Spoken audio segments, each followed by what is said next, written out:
also trying to see what's going on with that last one. Welcome, ladies and gentlemen, to our fight companion for UFC Saudi Arabia. My name's Eddie Law. This is Cageside Press. Thanks for hanging out tonight. Sure, it's uncomfortable as fuck. Anyway, I haven't watched that Nasrat Jared Gordon fight. I thought Jared Gordon had that. Yeah, what are you gonna do, man? When it comes to the judges, man, like when they say, don't leave it in the hands of the judges, whatever. It's I hate when they say that because you should be able to, fight your hardest, even if it's a tough fight and goes to decision. Like you should be able to trust that the judges won't screw you over. But I don't know, man. So what do you guys think? Who won that fight? I've seen some people say that they think Nasrat pulled that off. I don't think so. I had Jared win that, but whatever. All right, let's get to it. Let's see if they're starting the next fight. I think they are. We are, yeah. Johnny Walker, Volkan Ozdemir. This is the start of the main card. Pull up the our usual little screen here for you guys. Again, this is our fight companion for UFC Saudi Arabia. My name's Eddie Law. Appreciate you guys hanging out here. Part of Cageside Press. Yeah, so you guys see right there.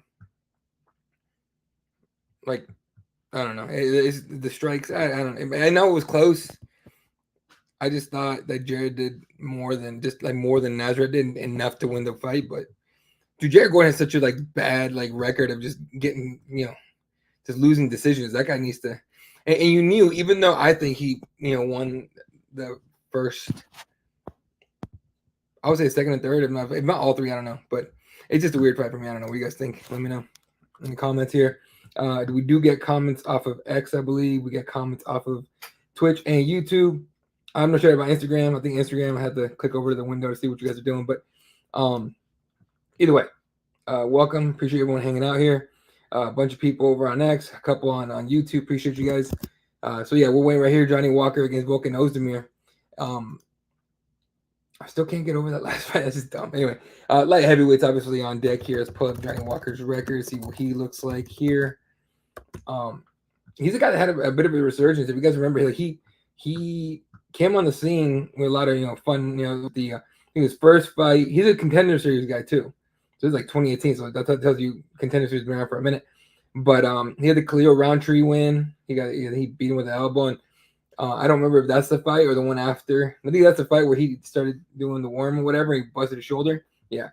Came back, beat Justin Ledet, beat Misha Surkunov, lost 2 in a row, Corey Anderson and Nikita Krylov, beat Ryan Spann, lost another 2 in a row, Jamal Hill and Thiago Santos, and then strung together 3 wins over Yanko Tulaba, Paul Craig, and Anthony Smith before taking an L.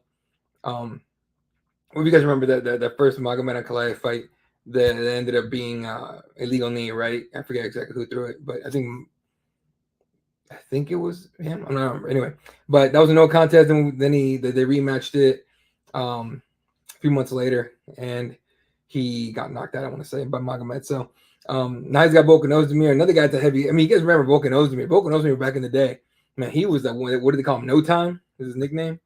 He was finishing fights real quick, real hard too. Looking back at his career in the UFC so far, again, another guy that's been around for a long time. First fight was over Vincent Prue in 2017.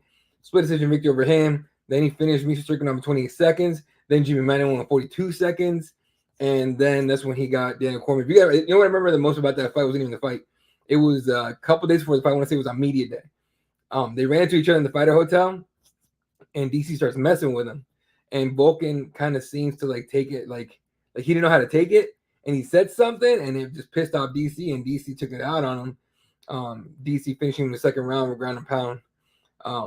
He did land a couple nice shots in that fight for sure, but that Volkan did, but still. And they're just a slew of canceled fights just left and right for Volkan. Lost 2 in a row. Anthony Smith to Dominic Reyes. Never got to fight Shogun. Never got to fight the Gustafsson fight. Little TV fight got canceled 2 or 3 times before he finally got to fight him, and he beat him.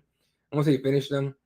So his career's been a lot of up and downs with a whole lot of cancellations in the middle. So he was supposed to he got Magomed Ankalaev too, and he lost to him too.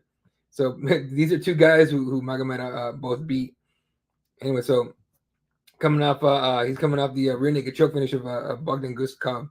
I want to say that was in the Apex. So yeah. What do you guys think about the last Apex show? Did you guys think they were gonna keep the? If you guys didn't notice, so WWE had a show at the UFC Apex, and they changed up the entire setup of the Apex. Like you had a ton of people in it, and everybody was tweeting like, "Keep this for the Apex shows," and they didn't. What do you guys think of that? And is it the lack of crowd that bothers you about the Apex, or is it that it just doesn't give fans a chance to go? Because I mean, the tickets are so expensive, man. For those. Oh, during the broadcast, I don't know if you guys noticed it. They announced Paige Van Zandt's going to compete in Power Slap, I think next weekend. It's a weird one. She's done everything. UFC. I don't remember. I think she fought for MMA for anybody else, but I don't remember correctly. Let's pull her up since they're taking their sweet ass time on the broadcast here. Let's see. She has fought UFC. Picked the way back before that. Oh yeah, bare knuckle. She was 0-3 in bare knuckle, and then she just split decision draw against someone named El Brook. Misfits, so it's boxing. That's the influencer boxing thing. So there you go. And speaking of influencer boxing, Ben Dave fight or not even influencer, like sort of influencer, but Ben Davis took a fight karate combat. That's kind of cool. Knowing Ben myself, like he's a good dude. Like it's kind of funny. Like not funny, but I'm like it's pretty cool to see him like step up like that, fighting Anderson Silva's son, Gabe Silva, and then now fighting somebody in karate combat. I don't know the fellow's name. I missed it, but I saw the post. But it's pretty cool to see that. So shout out to Ben. Shout out to you, bro. That's pretty fucking sick. I'll text you about it later. But anyway, all right, here we go. Announcing the fighters. 6'6" for Johnny Walker, 6'2" for Volkan Ozdemir. And then, of course, a reach advantage for Johnny as well. I can't tell if Bruce Buffer switched his jacket. I can't remember the first one he had, but he was a nice one. Like I want to say John Anik even mentioned it on the broadcast. He was like, dude, Bruce Buffer knows it's a big deal here to be in Riyadh.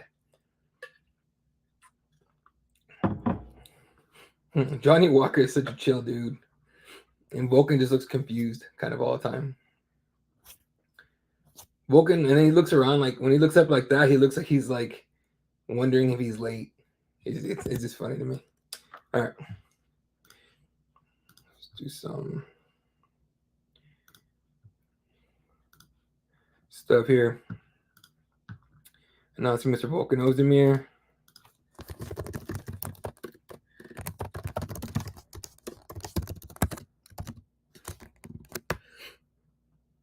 Man, Volkan Ozdemir, man, when he came on the scene, that was wild. I make the graphics for Cageside and all that, and so if you guys see me stop talking and working on something, just because I'm making graphics for y'all folks. Johnny Walker, still over at SBG Ireland. Believe he just got married not long ago. I think last year, a year ago. And I believe he's expecting a kid, his first child, I think. So that's pretty cool.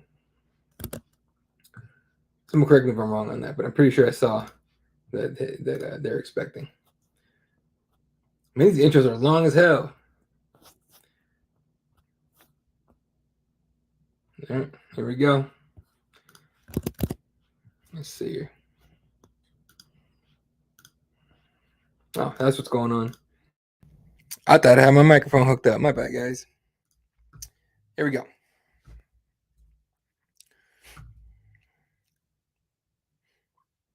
Johnny's just looking around like, come on, dude, just say go.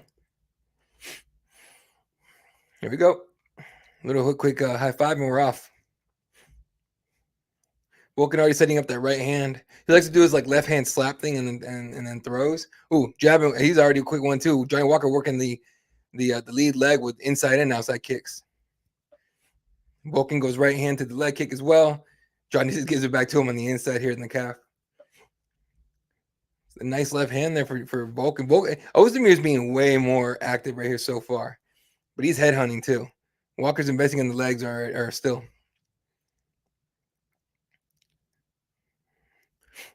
Nice little right hand there off the kick. They're still trying to figure each other out, but they're landing on each other. Volkan kicked the lead leg and then the back leg inside. You don't see that every day. Dude, Volkan's got that right hand locked and loaded, and Walker knows it. So using these teep kicks and front kicks to keep him away. You don't want Volkan getting in close, landing something crazy like that. Fully expect the Volkan overhand right at some point here. More leg kicks for Volkan, inside and out. On the rear leg, though, that's interesting. Trying to weaken the power leg of Walker. Walker will throw high kicks, up to the head. He'll go body, and then he'll go head. Maybe that's what he's worried about. Not really sure what Johnny Walker's waiting for here.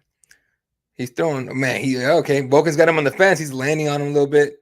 Nothing clean. Everything's touching guard as well, but, some of those get through. Oh, Johnny just did a couple body shots, and he took a big, deep breath. Nice jab there for him. Snaps Volkan's head back. Volkan is putting on a lot of pressure. Walker staying calm, though. He's gonna let him punch himself out in the first round. Volkan back on the lead leg here on the calf kick. Oh, big left hand drops Johnny Walker. Johnny is in on a single leg. Doesn't get it. Stands back up. Grabs the fence to get up. Volkan is all over him, throwing and landing. Walker trying to go in the clinch. Big flying knee for Walker. Nothing because he ate a jab right to his face.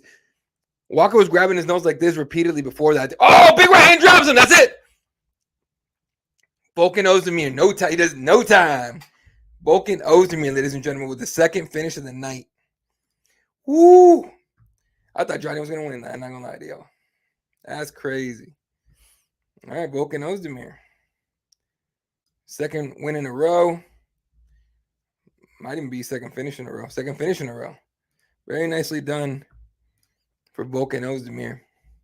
Not a guy you're going to see in a title fight anytime soon, but definitely a lot of fun to watch. That was wild. See, I think he must have broken Walker's nose earlier in the round because Walker kept grabbing it, and then he lands a left hook from freaking hell, drops him, and then that was the beginning of the end. That was nicely done there, Mr. Volkan Ozdemir. Here in a second, when they announce the time and everything, I'm gonna have to mute myself for just a second because I gotta make the graphic here. But that was sick. That left hand was so nice.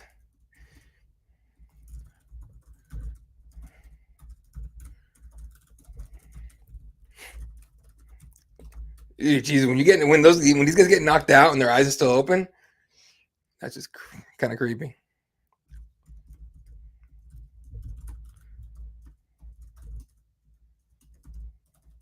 I love when there's no time.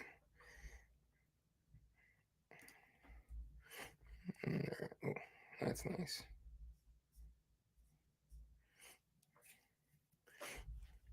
If anyone here is watching from overseas, from Europe, did you guys try to watch on Fight Pass, and if so, did it work?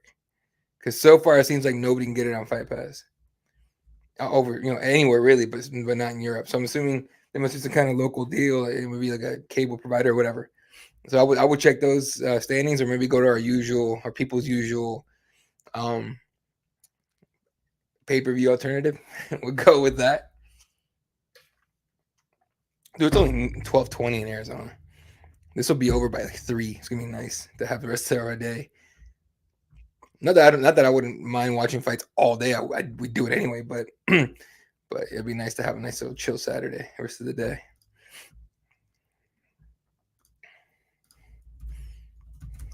Okay, so a lot of people are agreeing with me on Jared Gordy got screwed. That's bad. You can't. Again, I get it. Don't leave it in the heads of the judges and all that shit. But dude, they were landing heavy on each other. I don't understand the why we should be able to trust judges, but judges are fucking idiots. All right, 1 second, guys.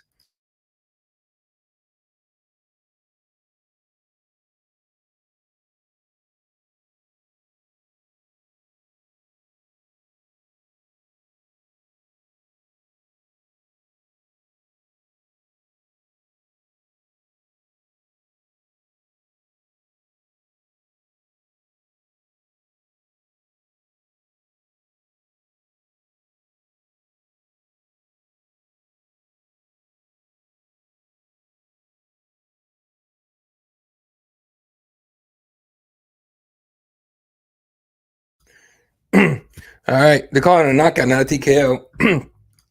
But so I thought it was a TKO. But still, Volkanovski gets it in 2 minutes and 28 seconds. Round one. Nicely done from Mr. No Time. Mind you, he's getting interviewed by DC, the guy that put him down in a title fight. That's a fun part about DC having to what do you call it? Interview light heavyweights that he fought. Like the ones that he beat anyway. Like that is hilarious. I don't know if you guys saw the I forgot exactly where I saw it on Twitter, but there was a clip, John Jones talking to, I think, John Anik and the commentary team, whatever, on the phone, and DC was there, and he's being like super nice to DC and all this stuff, and DC just goes, fuck, like he was not having it. He's like, I'm not buying your fake bullshit. Like, he ain't saying to him, but he just like, finger was kind of hilarious. Oh, Ozdemir wants to say something else, but DC had to go. He grabs DC's arm. DC looked at him like, you want to do that again? You want to try that again? Ooh, boy. That was slick. All right. Taking pictures of his team. Moving on. This is a hell of a fight right here. Just physically. In terms of like all the differences in this fight. It's like a 7-inch reach advantage for Antonio Trocoli. He's a big guy, 6'5". Like, there's no reason this should be a middleweight fight, or that he should be fighting middleweight. This guy should be a light heavyweight straight up. But if you want to make the cut, they're showing the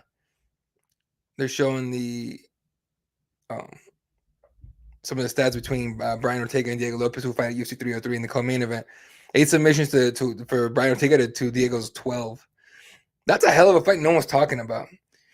I mean, Brian legit with a finish there. I'm assuming that he was told, like, look, I know it's short notice, yada yada, all this stuff, but you take this, you win. Maybe we'll sneak you in there for a title shot, right behind Holloway, right? So I'm assuming. I mean, they probably give him a big bag of change too. But Diego Lopez, he's always down for a fight, no matter when, how long the notice is and all that. So I'm assuming that Diego's just in there to try and take out the number 3 ranked, because Diego's number 14. You have to put him in the rankings. But Diego's had a hell of a friggin' run in the UFC early. I mean, just that Movsar Evloev fight where he come in on super short notice and put Movsar in trouble quite a few times. This guy's been long in the UFC. Yeah. So Diego's 3-1 in the UFC. But he lost that fight to Movsar by decision. But he finished his next 3 fights. Gavin Tucker, Passavatini, and Sodiq Yusuff, who was a hard out for anybody. I was on UFC 300. That was that first round finish. And dude, I don't understand why people don't give Yusuff more credit. So it's a hell of a main card right there. A lot of people kind of shitting on the MBS Macy Kiasen fight. I don't get why. The rest of the main card is pretty stacked. There are some. I'm sure there's a fight you can replace it with. From the prelims is pretty good, but some people need to relax. Especially some of these clowns on YouTube who just like constantly shit on like female fights just because they're female fights. I don't get some people just like negative for no reason. Dude, Shara Bullet, dude. If you say, can you imagine sitting in front of that guy, standing in front of that guy with his like one jacked up eye? He just looks like a freaking robot. Immediately he goes, he was talking about, he'd like to fight all over the world and everything. He'd like to fight in Australia and all that, United States. And then they translate for him, and then he grabs a microphone without being asked a question, and he goes, I'm a pirate. He goes, I travel all seas. He goes, I will conquer all. Like, oh, fuck it, you sounding like Genghis Khan over here. Like, straight up. And just red hair, just super red. It's wild. The look is wild. But his attacks are all over the place. Technical, but they're like, he comes from any angle. Like, any technique he wants to throw is pretty good. Even off his back, they're showing the highlights right now. This landing elbows off his back when he gets taken down against Bruno Silva. He still did really well, but every time he lands, it leaves a dent. So, but let's look at Sharaputdin Magomedov. And his last few fights here, I believe it's the second UFC fight. Might be his third. It is his second. So made his UFC debut. He's 12-0, he's undefeated, but he made his UFC debut against Bruno Silva.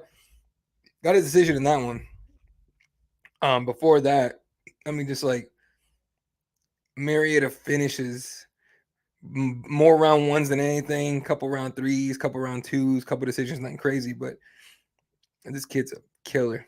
Not to mention he's a crazy kickboxer, so a lot of fun. International Fight Week next weekend, ladies and gentlemen, June 24th to the 30th. Cageside Press will have a booth there. We will bring you interviews from fighters at UFC X. And, of course, the usual media day and post-fight stuff as well.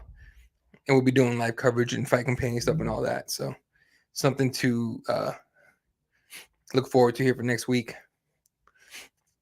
Vegas gets crazy because it's supposed to be a Conor McGregor card, right? Usually when a Conor McGregor card happens in anywhere, but especially in Vegas, the place gets crazy. Like, a lot of people really want to go see Conor McGregor fight. And I wouldn't mind, but I'm not going to Vegas when that dude's fighting because, like, people don't act right. People, like, I don't know if you guys remember UFC 229, I want to say was the McGregor-Habib card. And after the fight, after Habib won, there was Habib fans and Conor fans brawling, obviously fueled off what happened after the fight, right? Habib jumps the cage, attacks the corners. What's his name? That one dude that doesn't fight, that says he's a fighter and then talks shit. Damn, what's his name? I see his face. I can't remember his name. Anyway, but he like flew like an eagle at him out of the corner and shit, and that just set off the entire crowd. And it continued in the hallways, continued outside. One of my friends was there, and he was like, "Dude, it is insane in here. People are fighting in the hallways, and no one's doing shit about it. People are fighting outside because that was the last fight. They went outside, and there was just brawls everywhere. My friend got to his hotel, and he's like, "Dude, I'm watching a fight out the window." He FaceTimes me, and yeah, there's like fucking like 6 or 7 dudes fighting each other, and it wasn't even a fair fight. Somebody had more numbers than the other, but it's a wild thing to go see. So, and I'm sure that was off of that, but I just don't care to deal with bullshit. So, yeah, fight crowds are different. Y'all been to fights. You guys know. Fight crowds are crazy. Shout out to everyone that's tuning in here. Got some people on YouTube, some on X, some on Instagram, and some on Twitch. So I appreciate you guys. If you're on Instagram, you want to talk, you want to leave a comment, whatever, send it at Cageside Press on Twitter or jump on one of the other streams. We'll be here for the rest of, or I'll be here for the rest of the main card here as we're waiting for the walkout for Sharaputdin and Mr. Trocoli. So, all right, I am going to take a very quick short break here. I'll be back in about a minute and a half, 2 minutes. And yeah, we'll keep doing this. Be right back.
So I just realized I was muted. My bad, guys. Anyway,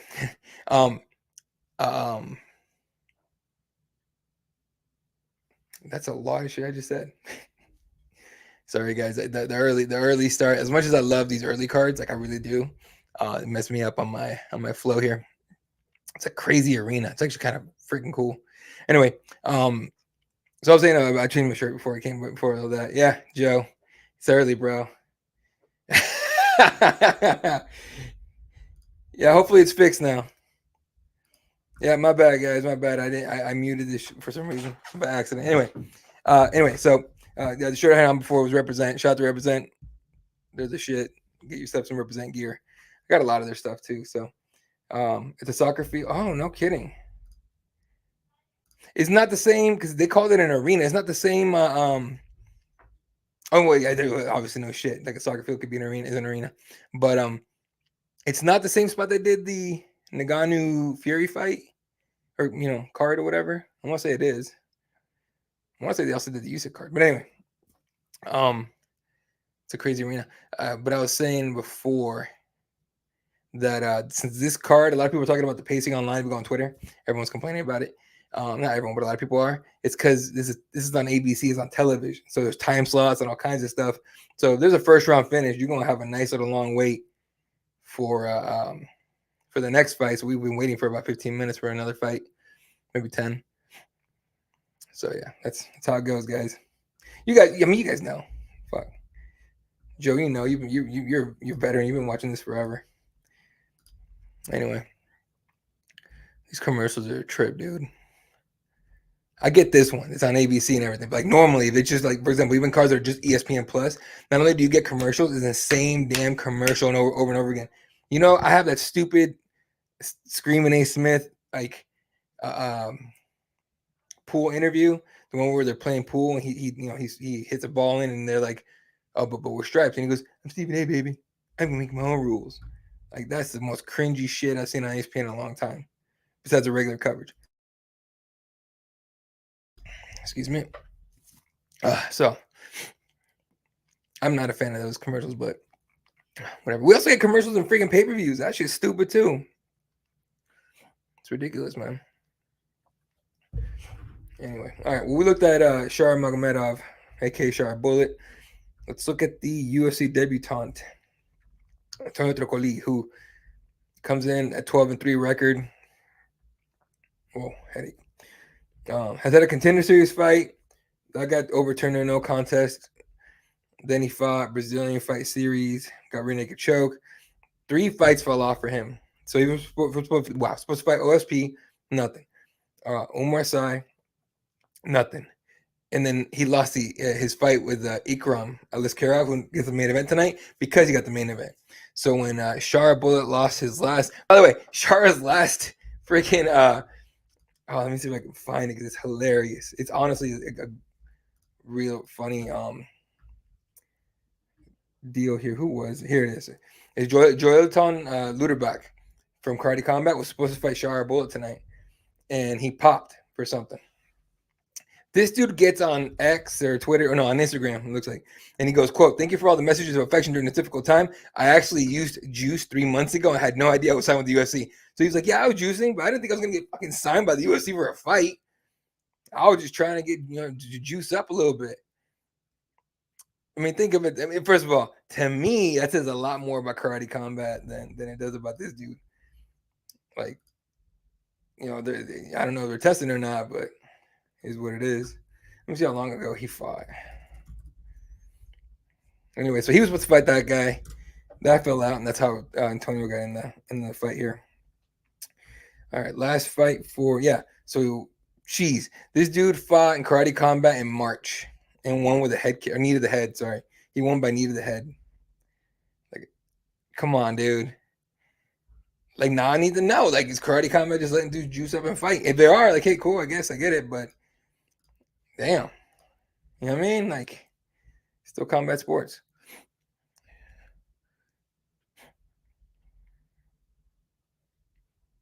A lot of people said, like, who would you want? And if you walked into an alley and there was, some sketchy people, who would you want in an alley with you? And everyone goes, Nate Diaz, and, Conor McGregor, fucking Max Holloway. I'd want Sharaputdin. Just his face alone would probably they're probably like, I'm not fucking with that guy. He's seen some shit.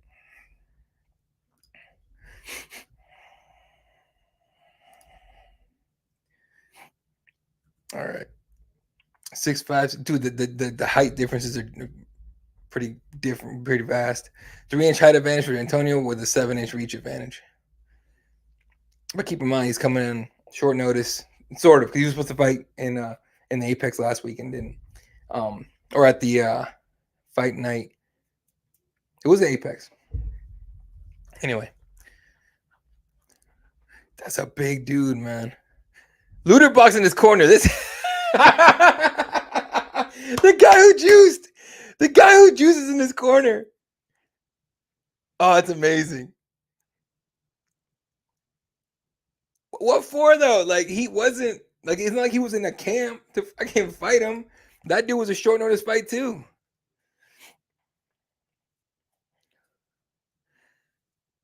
The audacity, my guys. The audacity.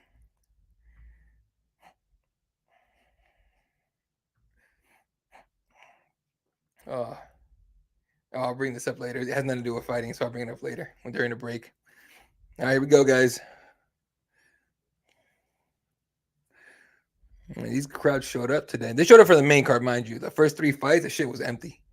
So if anyone goes like, "Oh, you Americans, you never show up for prelim," neither do you, motherfucker. We're watching. Y'all ain't showing up either. Y'all ain't show up till main card time. All right, here we go. Fight on. Mark Goddard is the referee. Quick five, high five, and we're off. Antonio with the pressure early, eats a leg kick. Charge is going left and right. He's moving horizontally, left and right.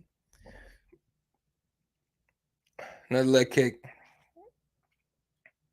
Wow, axe kick misses it. Eats 2 right hands, and then Antonio gets it in a clinch. And Charles laughing about something. I don't know what the hell that was about.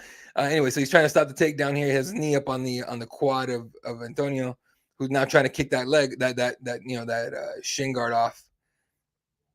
Probably gonna try and step around it, clinch that leg, and then take him down. Landing right hands in close for Antonio. And Shara has to cover up. Those are heavy. God, this guy's strong as shit.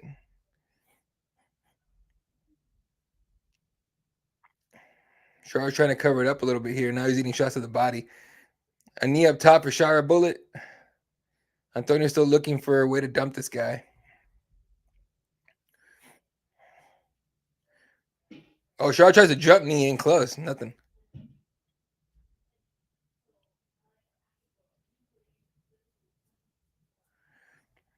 He's still in this position. I'm surprised Antonio hasn't let it go yet. He must really think he can get. Oh, he's almost got it. He must really think he can get Sharaputdin now. That's wild. Shara landing left hands to the body before re-engaging that right arm of Antonio's to stop the underhook. Antonio's going single leg, and Shara just grabbing his arm just to keep him from it. Now he steps down. Antonio steps around, gets Shara's right leg in between his legs, almost gets him, but Shara gets that leg back out and back to the guard. Apparently, Antonio was grabbing the freaking fence again. Or not again, but he was grabbing the fence. Mark Goddard let him know about it. So many freaking fence grabs in it. And Mark Goddard calls timeout, and he's giving Antonio a warning about grabbing the fence. I can't hear it, but it looks like he's giving him a stern warning. And he loses position, so they're back in the middle. Big right hand for Sharaputdin in on a shuffle. Then the leg kick.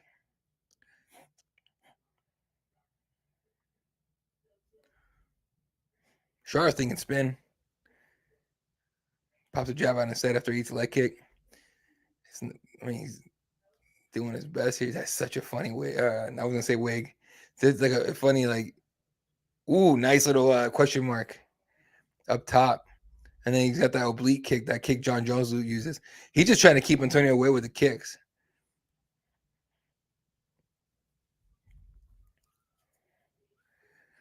More leg kicks there for Shara.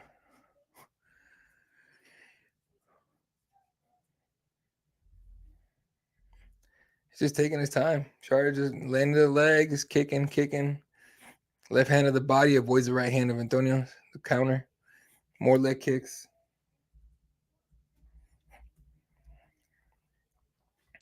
Nice left hand for Shara as Antonio comes in. Antonio is not even like moving his head at all.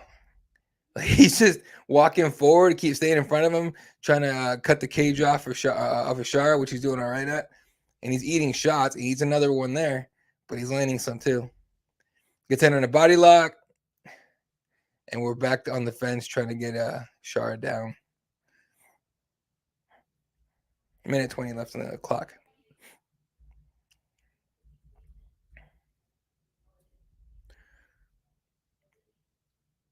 Left hand's up top for Antonio. Shara returns the favor. Antonio steps over the left leg of Shara's.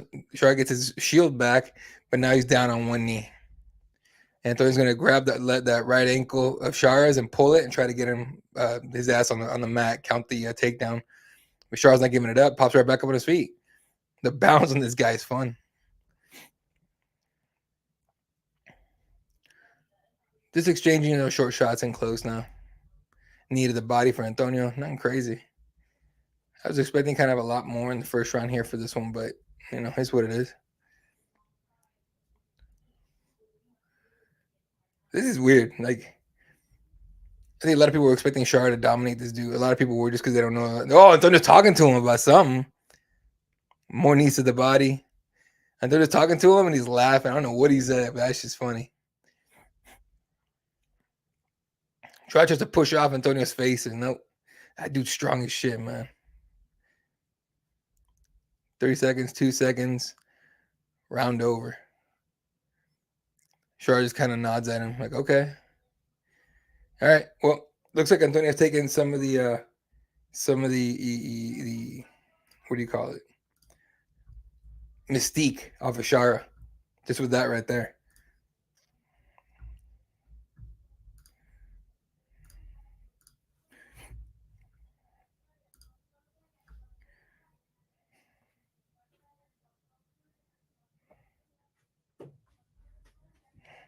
All right.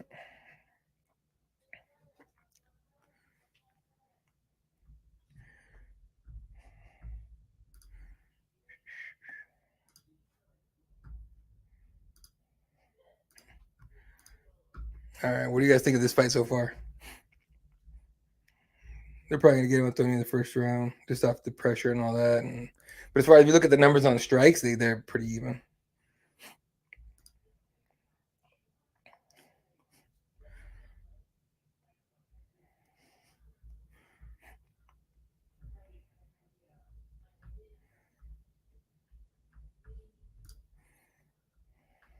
Here we go, round 2.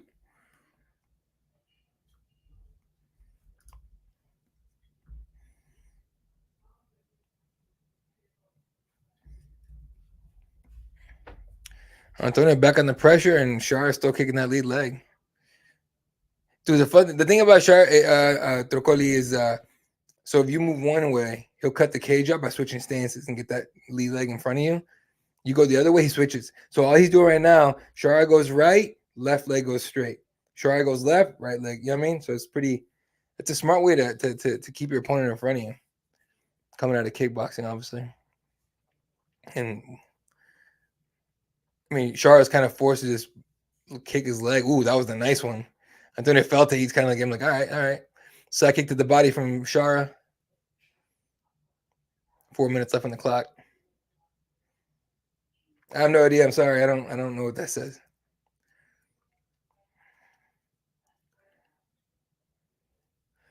Ooh, Shara lands as Antonio goes in for another takedown. He's trying to clinch him. Shara reverses position, puts a knee to the body, right hand up top, and then breaks away. That's what he needs to do when they clinch. He needs to turn it so he's in the middle of the octagon and throw and land. Every time he gets himself like way too close to the fence, Antonio goes in there on a body clinch and just puts him on the fence for a whole round.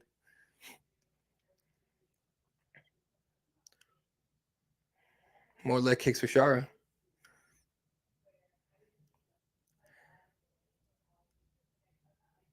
Antonio got to move with the freaking light heavyweight, man. This guy's big. Shara's about to flush everyone's probably down the toilet. Yeah, looks like it.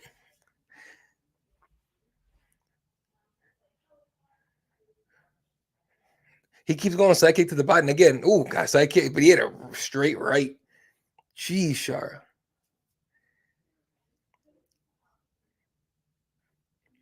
So Shara throws a kick. Antonio walks forward. It lands in close, and then Shara gets the hell out of there before he grabs him.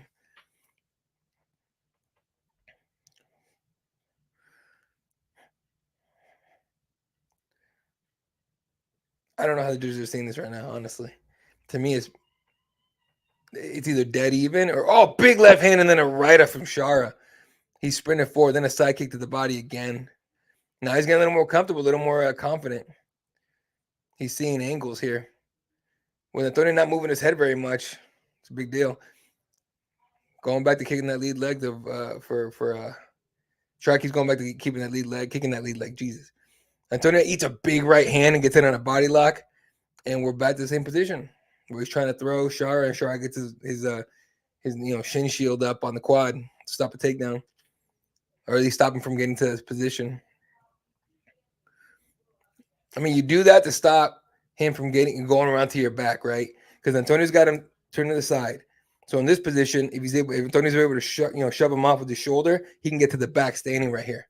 So you put that right leg up to block that among other options that Antonio has here. But this is what it looks like he's doing to me, is that he's trying to stop him from getting behind him. Because once that happens, Antonio's strong enough and big enough, he can lift him and dump him.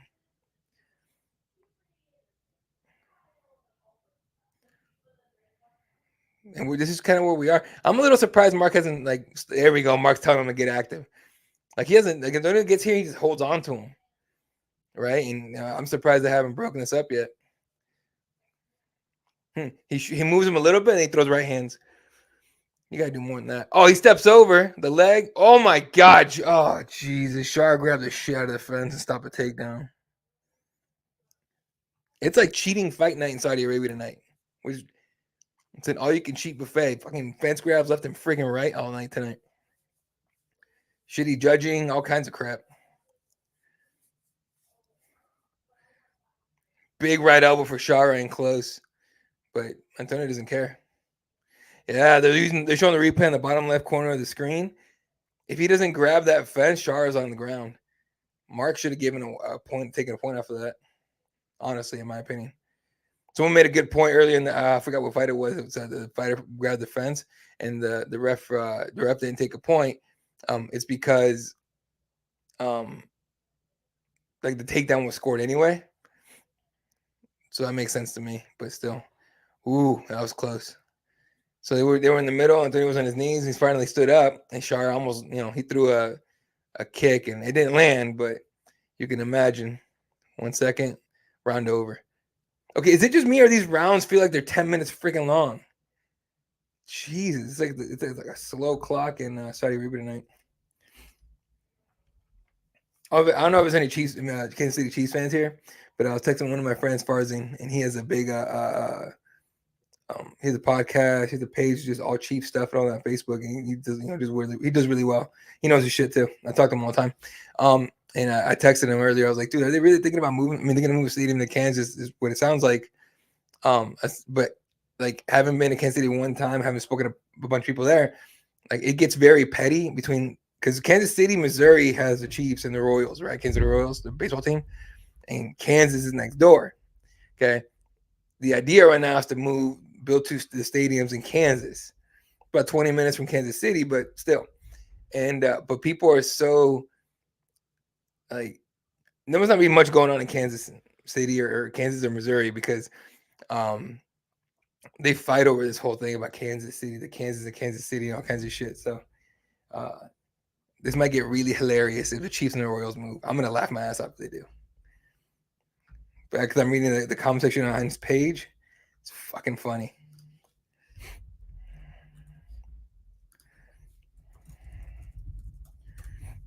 All right, round 3. I'm assuming Shara got a deep warning about the fence grab because that was bullshit. All right. Back to the side kicks there for Shara. Ooh, up high with the heel, the spinning heel kick or whatever the kick that was, but that was a heel to the face. Until they throw his kicks now. He looks a little tired. Oh, more leg kicks for Shara, and now Antonio's on his back foot. Okay. The investment's starting to pay off a little bit.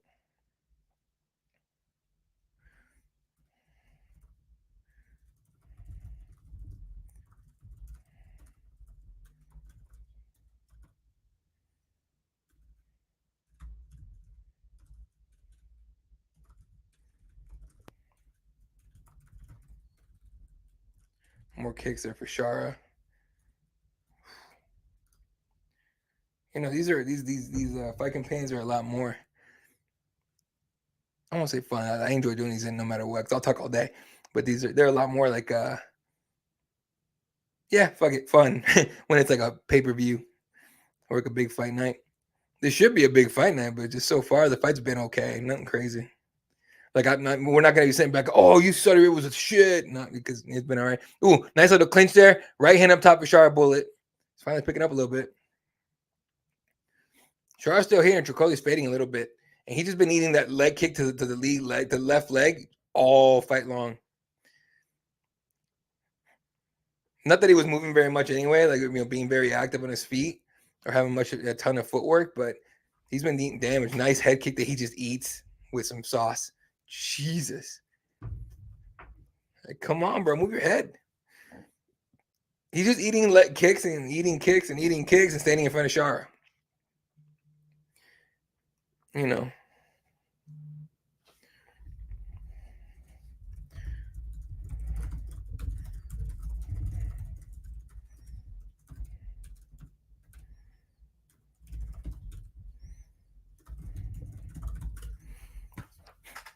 More leg kicks there.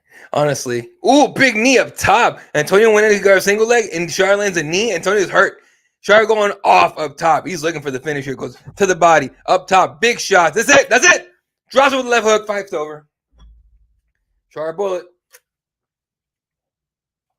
Do not stand like that in front of a kickboxer. He'll eventually fuck you up. Shara crying? Oh, no. He's just like, he's probably sitting there like, damn, that took way too much fucking time. That was way too much time and way too much work to get that dude out of there.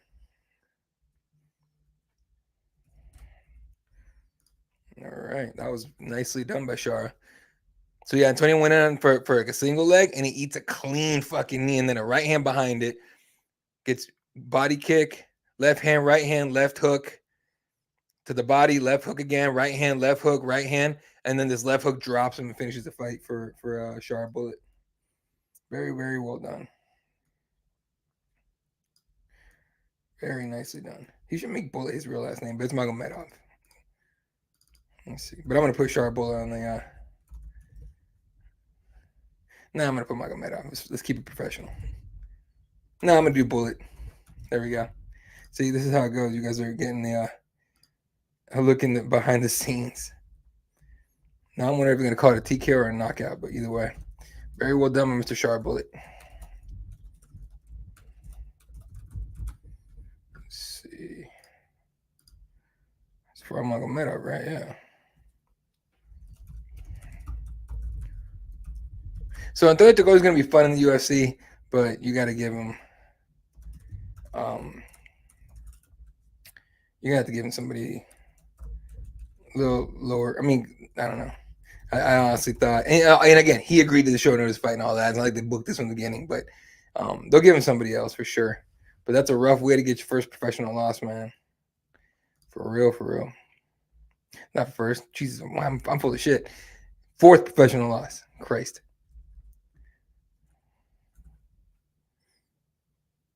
Jay, if you're watching this, yeah. These early cards, I love them, but apparently talking before afternoon time is like impossible for me.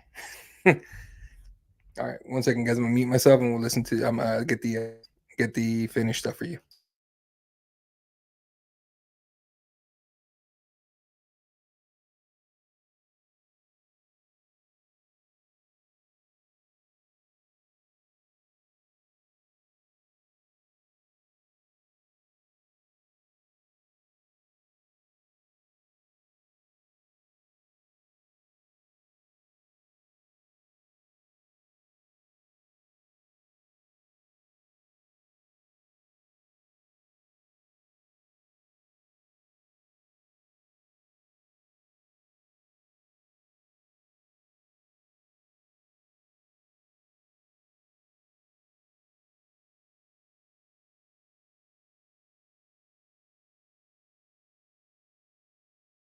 All right, they called it a knockout. Let me get some details from real quick.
Damn, I thought DC was going to give him a chance to call a name out or something.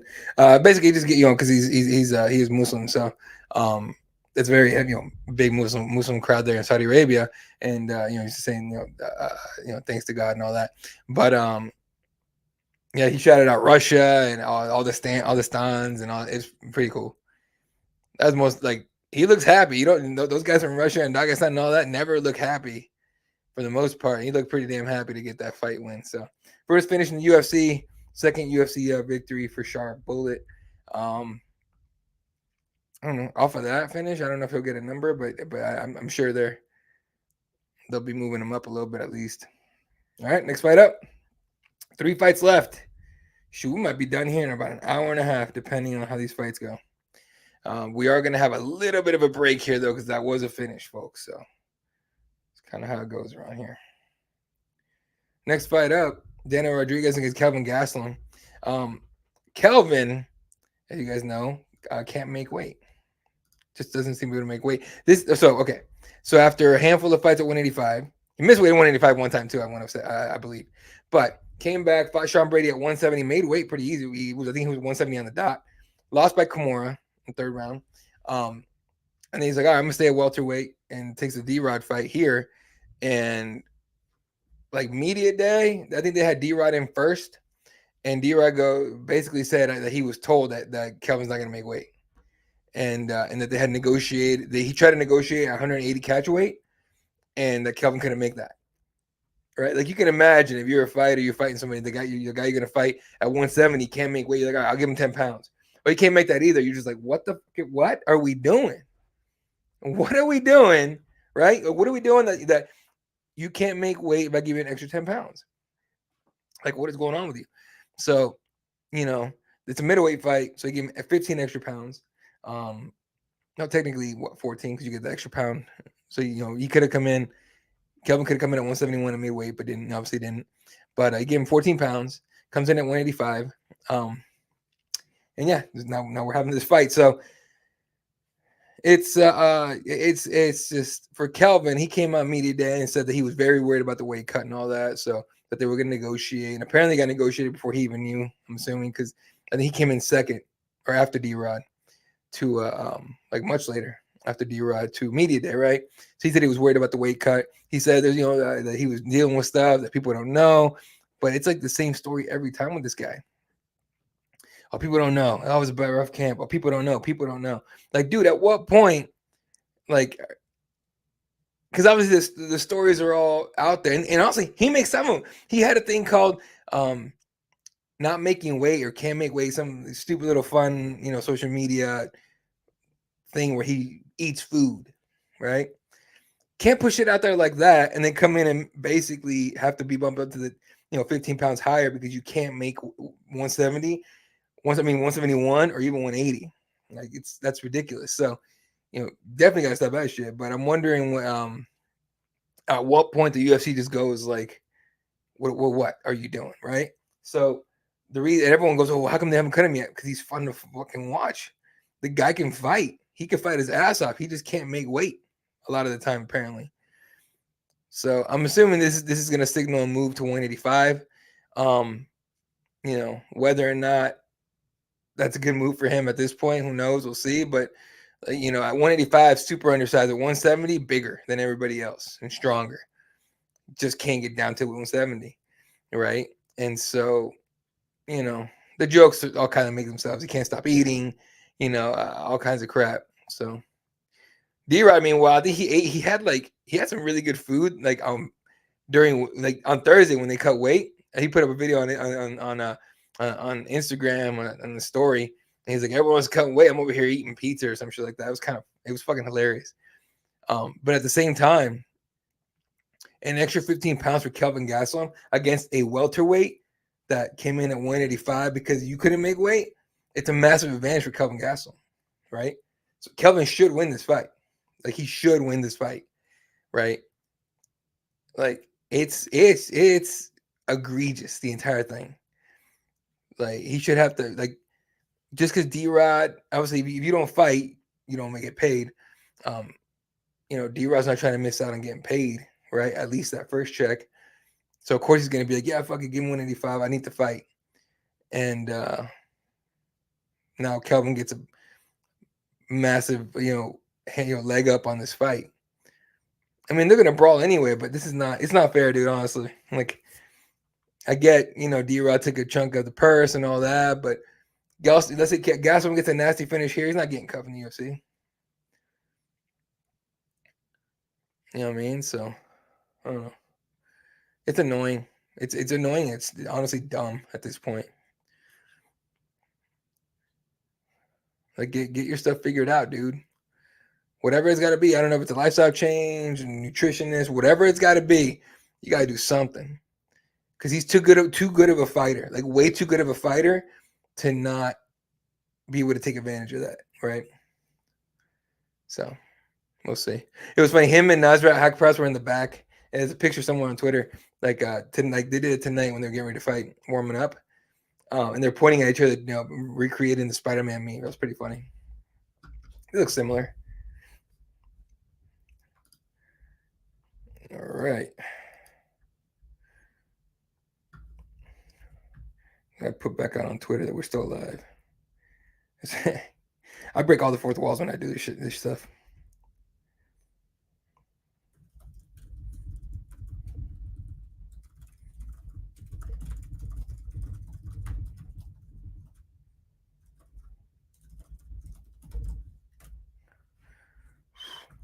All right, commercial time.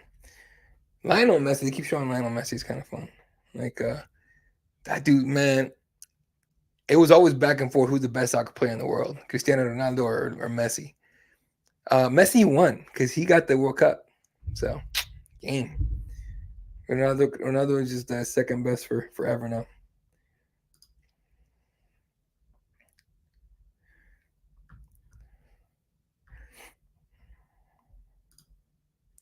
Anyway, all right. Let's see. But more than likely, Kelvin wins this fight. Straight up.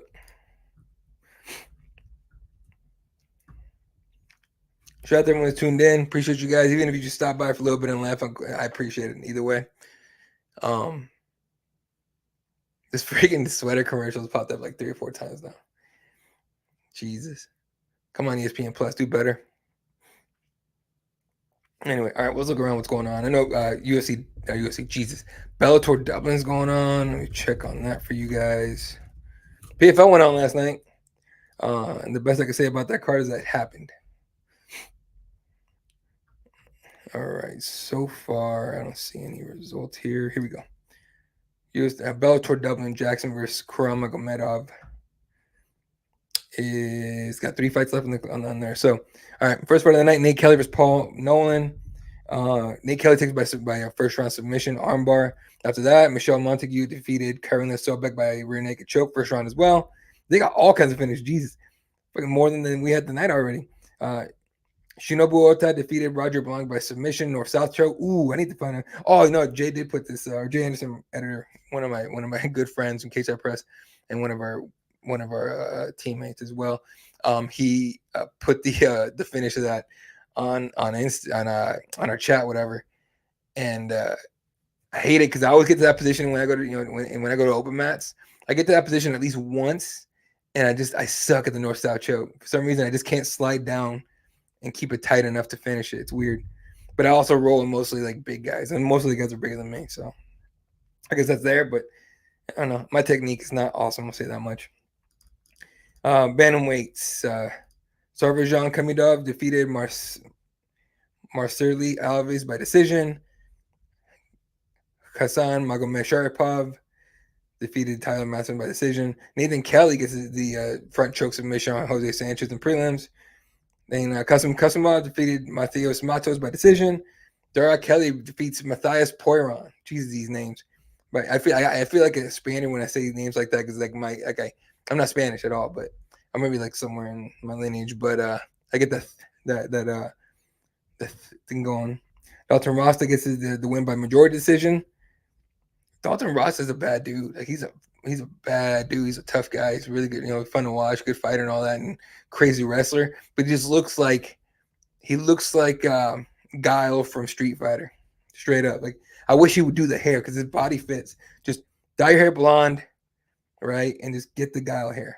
That was perfect. Who forgot who played him in the is Jean-Claude Van Damme played him in the Street Fighter movie, the first one. I don't know if there's another one, but the one I watched when I was a kid, that was garbage movie. All right, here we go. D-Rod has a height and the reach advantage. Both came in at 184. Came in right under 185. Let's see how this goes. 165 dog is D-Rod. Kelvin's a 200 favor. Should be higher than that. Like, come on, you came in 15 pounds over, basically. Stronger, bigger opponent. What are we doing?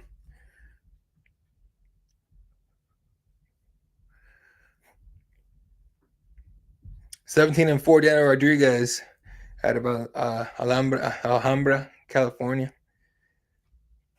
He's 2-2 as a UFC dog, so you get a 50% shot here, betters. But I feel like a bunch of your parlays are about to eat shit right now.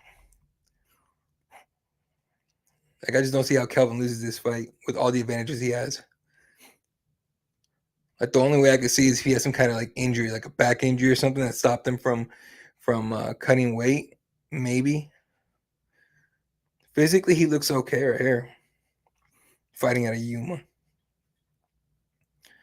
I have friends that know, like, because I've been here pretty much all my life now, most of my life, like 90% of it, and people that know him and his family and everything. And I hear stories, but I don't know them. Like, it's all secondhand shit, so it's not stuff that I put out. But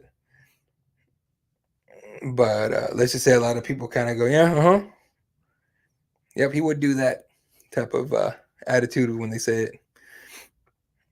All right, D-Rod. Dude's tatted up like a motherfucker, dude. Born the same year as me. All right. Here we go. Kelvin right away. Ooh, D-Rod's attacking the head right now. Kelvin was looking for a kick, and D-Rod just went up high with the hands. Kelvin was his usual, very side and wide stance, leaving that lead leg wide open for kicks, and D-Rod's throwing. Kelvin wants to box. Right hand to the body from Rodriguez.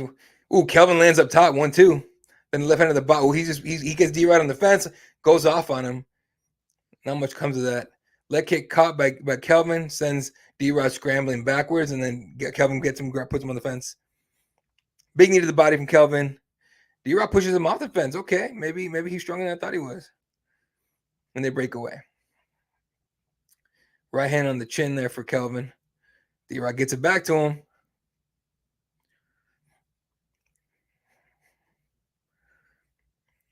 Leg kicks there for Kelvin. D-Rod throws a combo, probably, I think, touched him with the left hand at the very end of it. Nice jab trade. They hit each other at the same time. Right in the middle here. Kelvin 1-2. He's got long arms for a short guy like that. Ducks, tries the right hand. Doesn't hit much. Jab. So his jab is quick. Like, Kelvin's got a good jab. D-Rod leg kick. Gets caught for a second, then lands the left hand of his own. Kelvin fires back with the left. This is southpaw and southpaw crime right here. Right hand for Kelvin. Not sure how much of the power D-Rod's feeling here from Kelvin. Every time Kelvin throws, he's kind of backing up a little bit. D-Rod right there going to the body a little bit. Eats a clean jab, though.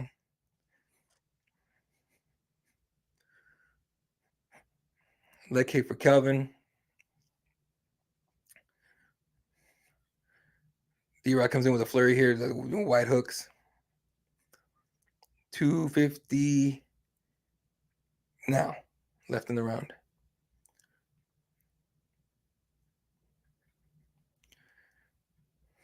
Maybe Kelvin is hurt. He's not moving like like. Ooh, never mind. He eats a jab right there. It was nasty. I wonder if he's hurt. Ooh, here he comes. Big right overhand right touches. Kelvin goes to the body, misses up top. I think D-Rod's like, ooh, big overhand left there. Touches for Kelvin. Wonder if D-Rod's going to try and get him tired. Kelvin's got a pretty solid gas tank. I don't know if that's going to happen. Nice jab. Keeps landing for Kelvin. D-Rod lands one of his own. Kelvin's down. Kelvin at this point is just catching kicks because D-Rod's still throwing him. He's catching kicks and throwing the straight left. He's not landing a lot now. Like he's throwing at the very D-Rod's at the very end of the punch, just out of range. Hoping the judges are seeing that.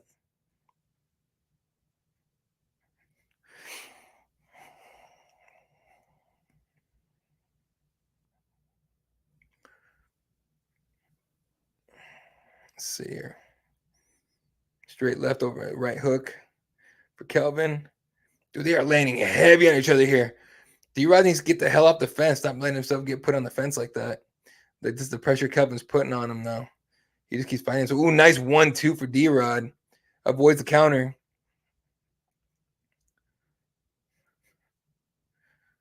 Back to the body with the hands there. Body head for D-Rod. He's trying to put these combos together, kind of, throw where Kelvin's not expecting. Kelvin goes kick, and D-Rod goes in with the right hand. Oh, nice little combo for D-Rod. And Kelvin goes, yeah, okay. More hands for D-Rod landing up top. Kelvin's landing too, but D-Rod's getting the better of these exchanges in the last minute.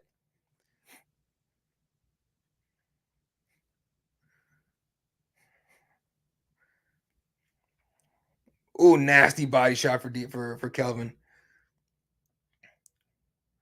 Eats a jab. Eats a right hand to the body.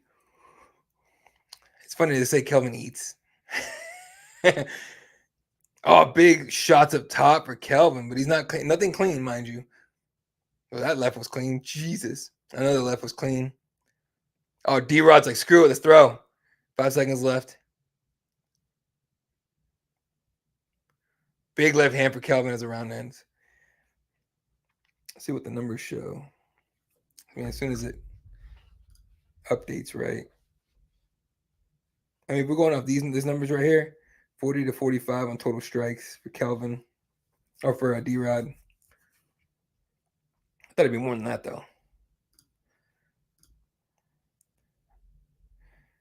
See, I don't think any takedown attempts yet. No takedown attempts yet. And Kelvin will change that here in a second, I think. Kelvin's eating plenty of shots at the top. I don't think he wants to keep doing that. I feel like he's going to try and clinch and, if not get takedowns, at least put D-Rod on the fence. But Kelvin also falls in love with his boxing, so that may not happen. PFL happened last night. Main event. Impa Kasanganay and Jacob. Fuck, I forgot his name. Solid fight. Solid fight. There we go, round 2.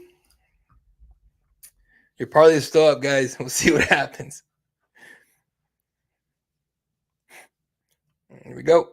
Inside looking for Kelvin off the rip. D-Rod lands a right hand. Kelvin lets go with a flurry and nothing. Ooh, nice 1-2 for D-Rod. Kelvin tries to get it back. Nope. Eats a jab instead. Eats another one. Kelvin's there to be hit tonight, for sure. I mean, he always is, but tonight. Leg kick trade. Kelvin hasn't shot for a takedown yet. You'd think he would. Leg kick for Kelvin. Kelvin's eating a lot of jabs here today. Landing shots of his own. I'm not saying he's losing, but 1-2 for Kelvin.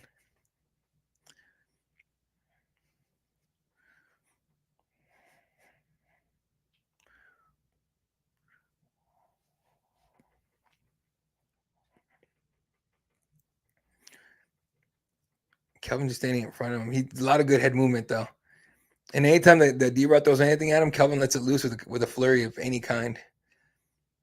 I'm going to go get a coffee real quick in a second here after this round.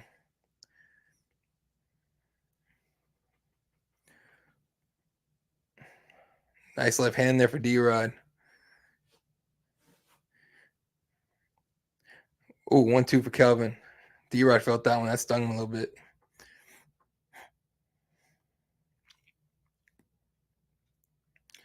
Quick trade up top. Kelvin's jab just pop, pop, pop. It's nice.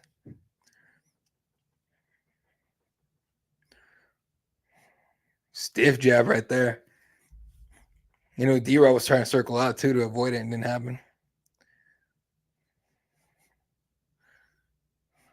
Here's the thing, man. Like, I just don't see.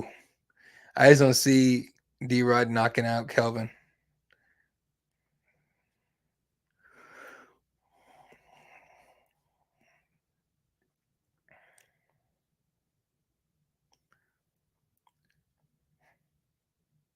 Kelvin still with the pressure. D-Rod's the one on the back foot. There we go. Left overhand for D-Rod. Misses. Kelvin ducks, shoots, scores. Takedown. He's up on top trying to get the half guard. Gets a half guard. He's going to try and pass a side control here. Or possibly trying to get the head and arm choke and then pop, get his legs back in the other way. But D-Rod's here trying to get his back on the fence to stand up. Kelvin, no, I thought he was fishing the gill. He's not. D-Rod on his feet. Kelvin with the knee to the body, and they break away. So Kelvin did that just to score.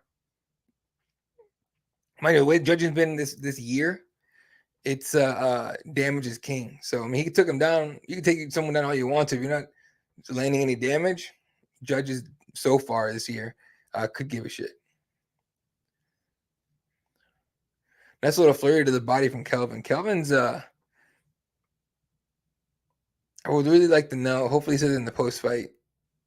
If he wins the post fight interview. Oh, big right hand for D-Rod, and then a flurry. Body, head, everything touching at least. And that's right hook there on the Kelvin entry. And another right hook in the Kelvin entry.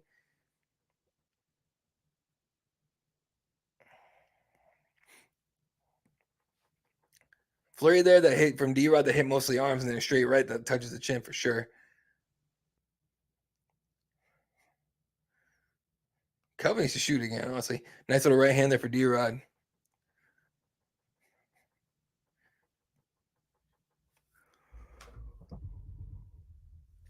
I'm definitely getting my coffee after this. Holy Jesus. 1 minute left. Oh! Little calf kick there for Kelvin, and the right hook clean up top for him. D-Rod gets him with a right hook. Then a big overhand left hook. Woo! Nicely. These boys are throwing now. Kelvin ducks a left hand, throws a left of his own, misses. Pops a jab out, nothing, but then eats a right hand to the body. Eats. Now, look at D-Rod. He's picking it up now when he gets kicked. He's feeling these calf kicks. Oh, big left hook to the chin for D-Rod. Kelvin just looked at him like, yo, what? 20 seconds left here on my mark.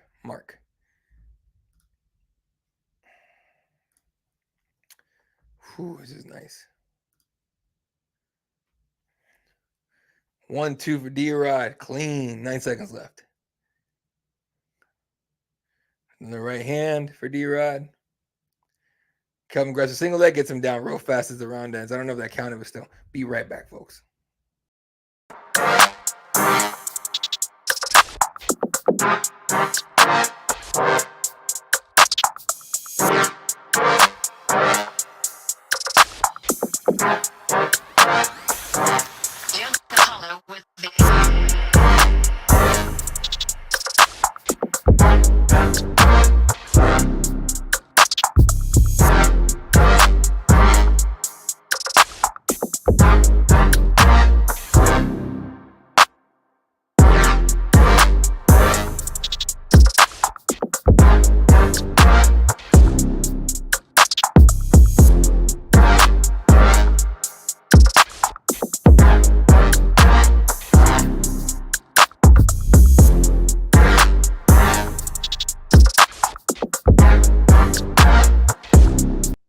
All right, back at it. Got my coffee. I'm in Arizona, so I'm a nice coffee kind of guy. Ooh, all right. We made the third round. A little surprised. I legit thought Kelvin should be able to finish this fight. Oh, big right hand for Kelvin. And then the left hand. Jesus. D-Rod just standing there. Huh? Come on, bro. Kelvin 1-2 up top, or D-Rod 2 up top. 1-2 up top. D-Rod's throwing. He's getting active here. I'm just told not to back up anymore, but he's backing up now. 1-2 for Kelvin. He backed out of the way. Eats another leg kick. Eats another leg kick in the same leg. That lead leg is probably jacked here, but he's got so many tattoos you can't tell. He throws back. Kelvin literally physically spins out of danger. Kelvin goes a wide left hook, eats a flurry inside. Oh, dude, D-Rod is landing on him. Who's winning by numbers here? I think D-Rod's got to be winning by numbers, like as far as strikes go. Those 2 takedowns that Kelvin got, apparently kind of second one. Who knows? Kelvin trying to stop him, walk him down a little bit. Feints the single leg, comes up top, nothing comes out of it. Right hand for D-Rod there. Straight right for Kelvin. This is the run you got to do something there, D-Rod. Come on, boy. Let's go. Right hand trade. They're just trading inside. It's like those jabs are landing for both. It's a pretty close fight, pretty even fight. Not that D-Rod should go up or back up, I guess, too. Or go up to 85, but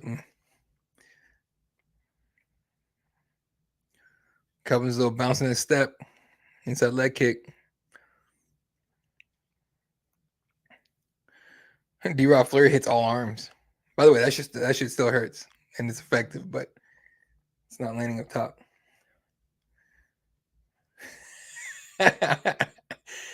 So I can't read that one. One of my friends just texted me some wild shit about this fight. Not the fight, about the event. Right hand there for Kelvin. D-Rod's kind of playing like chill on the outside here. Like he just waits for Kelvin to throw something wide and he just throws straight, which is how it's supposed to go. And Kelvin's throwing mostly wide shit, so he's been eating plenty shit, like straight shots. Well, Kelvin ate those shots to come in and land on you. Big takedown for Kelvin Gastelum. Lands inside control. D-Rod with his mount shield up. Not sure that's going to work here, but it is there. Yeah. And now Kelvin with the pressure, right, like his forearm right on the neck of D-Rod. Just you do whatever you got to do to not piss off, but to like make your opponent uncomfortable with shit. Make him make a mistake, make him panic. D-Rod's trying to keep him close. You have the overhook over the head. Kelvin just wants to posture and land on him. At this point, you might as well just throw some knees right here, dude, to the body or something. Again, remember the weight, okay? Who knows what D-Rod is today, but it's not going to be 185 or whatever. It's not going to be 200 pounds or whatever. I don't know what Kelvin is, but it's not going to be as heavy as Kelvin. I'll tell you that much. The Kelvin's a big boy on top of D-Rod right now. This is where the advantage comes in big time. Not just the power, that's the ability to take a shot, but when you if you get a takedown, you end up on top. It sucks to have a heavy ass dude like that. Mind you, D-Rod's not giving himself doing himself too many favors. He's not trying to shrimp out just yet. Now he's trying to shrimp out. He tries. Kelvin's trying to jump it and go to mount. Doesn't get it. Ends up back in full guard or half guard. Kelvin's trying to land anything he can. Shots in close, looking for elbows as well. He might win this fight off of this right here, honestly. Oh, he's looking for the arm triangle. Nope, loses it. 1 minute left. D-Rod needs to get the hell out of here and land some more shots on him. Because now Kelvin's going to be doing damage. Kelvin postures up, trying to land. Big overhand left misses. Right hand doesn't. D-Rod got to his side for like a second, and then Kelvin dropped back on, and now he just grabs him. Like 40. Oh, Kelvin going in on ground and pound. Backs up, lets D-Rod up, and we're throwing hands again. All right. 35 seconds. Kelvin moving pretty well here. I think he won this fight right there. Kelvin in on a double and scores it again. Yeah, that's pretty much it. 20 seconds left in this fight. Unless someone finishes it real quick here, it's going to be a nice little decision there for Kelvin Gastelum. I will mute myself because I need to hear if they're going to ask him about the what do you call it? The weight miss. 5 seconds for it. We're just on the ground here, and that's the fight. All right. More than likely a Kelvin decision here. And D-Rod's talking to him like, what the fuck happened, bro? But we'll see.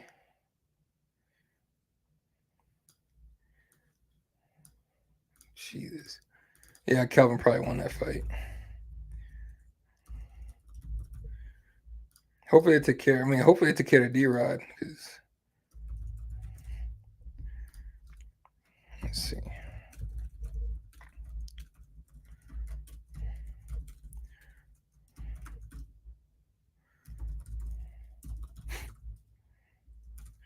So we'll see. We'll see what the scores are here, but it's one way to get a win. I want to know if he's gonna like release the reason he missed weight, whether it's injury or whatever.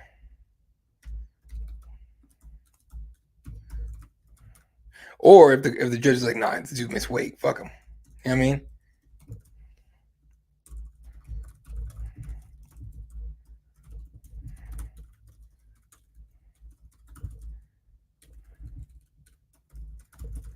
Let's see how it goes. All right, guys. I'm gonna mute myself here a second for a minute, really, and let you know what they say.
No, that was terrible.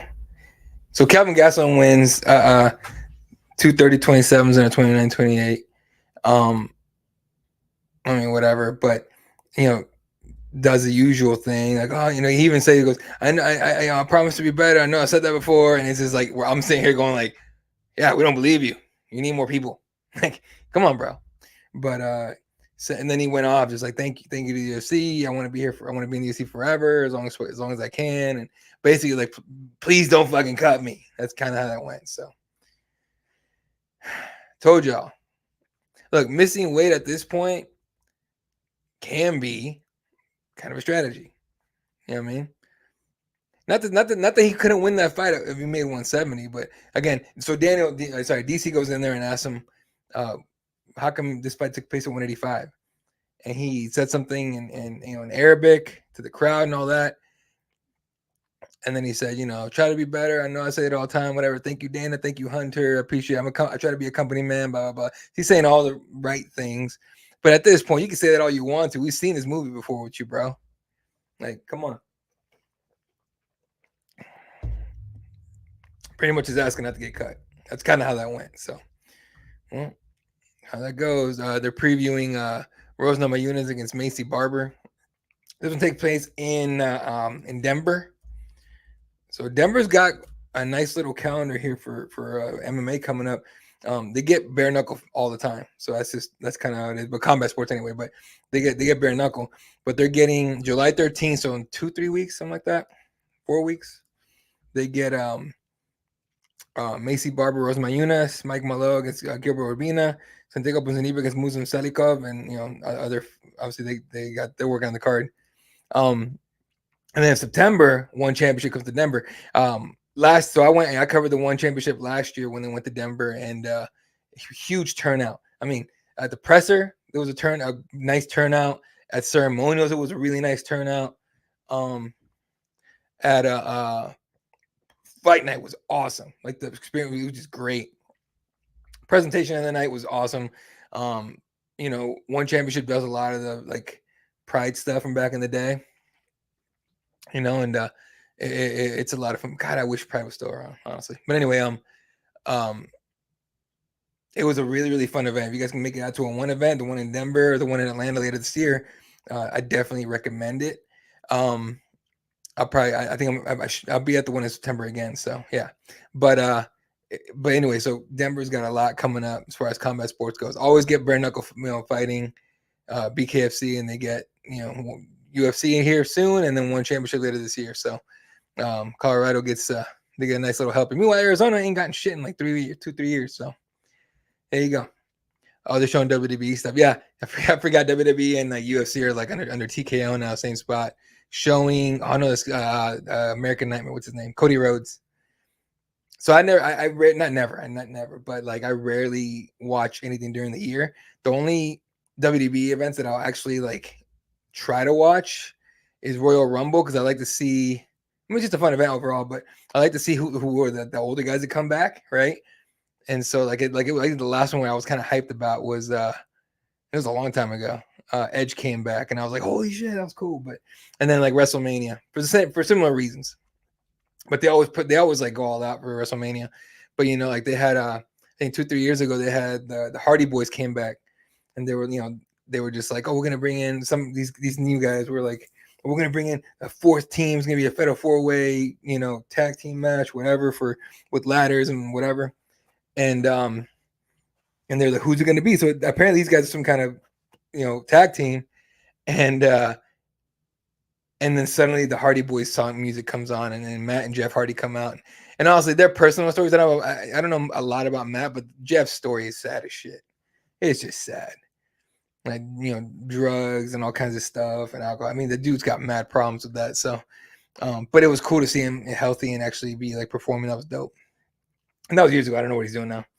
But anyway, all that to say, like, it's kind of weird to be seeing WWE stuff during a UFC event, but that's the nature of the beast. And also, they're going to get more integrated. They're going to be doing stuff together. They're at the Apex now. Last in Louisville, they had WWE on Friday, and they had UFC on Saturday. So basically at this point, the UFC comes to your town, and WWE's coming too. You get a big old package of events. So that's pretty cool. All right. We're down to the co-main event of the evening, ladies and gentlemen. And the heavyweight division, number 3 ranked, Sergey Pavlovich against Alexander Volkov. Let me see if Volkov has a ranking. He should. I don't know why he wouldn't. All right. Alexander Volkov, number 5. Sergey Pavlovich, number 3. So funny enough, the storyline for this fight has been for a long time now, for weeks, ever since the fight was put together, that they're friends, right? Both are Russians. Right? Let me make sure I'm not talking on my ass here. Both are Russians. They've trained together before. They have sparred before. Okay. So at media day, I believe Volkov came in first. He was kind of like, just kind of nonchalant about the fight. He didn't really mention friends. He said, oh yeah, we sparred before, but I don't remember anything. It's just kind of a black hole. Obviously no one believes that, but still. And he was just kind of like, yeah, whatever, we're cool and everything. But Sergey comes in after him. I think one of the last ones to get in there. And he goes, I wouldn't call us friends. We're more like acquaintances, but I would never call him a friend. And, you're kind of sitting there going like, what the hell? Like, okay, that's kind of weird, right? Because we were told different. But then he let you in a little bit on something. He goes, look, They, as in Volkov and his team, they signed the fight first. Okay. And he goes, that's when things changed. So if you read between the lines, it looks like they were friends, and then Volkov accepted and signed the fight, and that was that, right? So he's talking around. They're doing the video package. We help to prepare for fights because we know we want to be exciting. As Sergey said, "Ooh, that was wild. They did with the eye effect there." But anyway, Sergey coming off that loss to Tom Aspinall in New York. He obviously he lost that fight, but do a rank number 3, man, a win over Volkov number 5. That'll get you back up there. Now we're still waiting for John Jones and Stipe Miocic. You know, a lot of people are still trying to still trying to make sure that fight happens. Obviously, right? A lot of people are complaining that fight's still happening. Everybody wants to see Johnny Bones against that Tom Aspinall. I want to see Johnny Bones against Tom Aspinall, but I don't think we're definitely not going to get it. It seems like before Stipe, unless Stipe somehow gets hurt. John's been out with that pectoral injury, I think it was, and I remember it was a pec or bicep, whatever it was. He tore the muscle, and in training, and he's been out. He's been out for months. So obviously they were like, just let him wait. Screw it, right? Stipe is going to need time. Jones definitely needs time. Whatever. We haven't heard a peep from Stipe. I haven't seen not one interview, nothing from Stipe, right? So it's not like we know what he's thinking. He's kind of just sitting back being a firefighter, and I'm sure he's training. But we're waiting for word on John Jones. Is John Jones going to be able to fight anytime soon? The thought is later this year in New York. I can't remember if they said November, December, but one of those. And that's what we're looking at. Yeah, okay, bro. You're not friends. Big old smiley pictures and shit. They got pictures. They're all just like, this fucking guy. Like, come on, Sergey. You just salty because your boy said screw it, I'll fight him. He did, I think, later in the media day. He said that they had said that if they ever fought each other, it would only be for a title. So they were definitely friends, and Sergey might have felt some type of way that Volkov signed the fight. But how do you not sign that fight if you're Volkov? Number 3 ranked. A win over Sergey puts you on the short list. It puts you on the short list, and you can wait after that, right? So, or you can be like, hey, Tommy. I know Tom Aspinall's Curtis Blades coming up here in Manchester at 304, but you be, hey, Tommy. Or let's say either guy here, but let's say Volkov, for example, because he took the fight first, allegedly. I say Volkov wins this fight, no injuries, wins it quick, something like that, something impressive. And Curtis Blades gets hurt. Volkov can slip right in there for the interim shot, and then he gets a possible shot at Johnny Bones or Stipe, whoever's champion by the time we get to New York. So he's got a lot to gain here. So it's really like, I know Sergey's probably not happy about the fact that he accepted the fight and signed to fight him, but you can't blame Volkov for taking that fight. Meanwhile, Sergey, he wins this fight. He at the very least keeps his spot, wins it impressively. Again, shortlist for a title shot, maybe another shot at Tom Aspinall.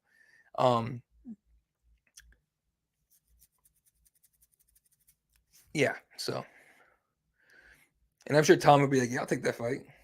Mind you, that fight was on short notice. That Tom Aspinall, Sergey Pavlovich before. So, Service Spivak. The UFC Spain account, it's hilarious. Earlier this week, I think on Monday, it was like, it's fight week, and they put up they made like a video graphic for Sergey Pavlovich, but they used the shadow boxing video of Sergey Spivak. And it had everyone that knows was laughing. Everyone's in the comment section like, hey, bro, like, take this down. It was actually kind of funny. But anyway, back to the issue at hand. Like, both guys have plenty to gain, but Volkov has plenty to gain with a win over number 3. I don't blame him for taking that fight whatsoever, and Sergey shouldn't either. But I get it; he's your friend. I forget to be as Sergey used to be. All right, let's look at Sergey's last few. All right, coming off the Tommy Aspinall loss, first round TKO, I want to say it was. He had rattled off 4, 5, 6 in a row in the UFC. Last time he lost was he got, 2018.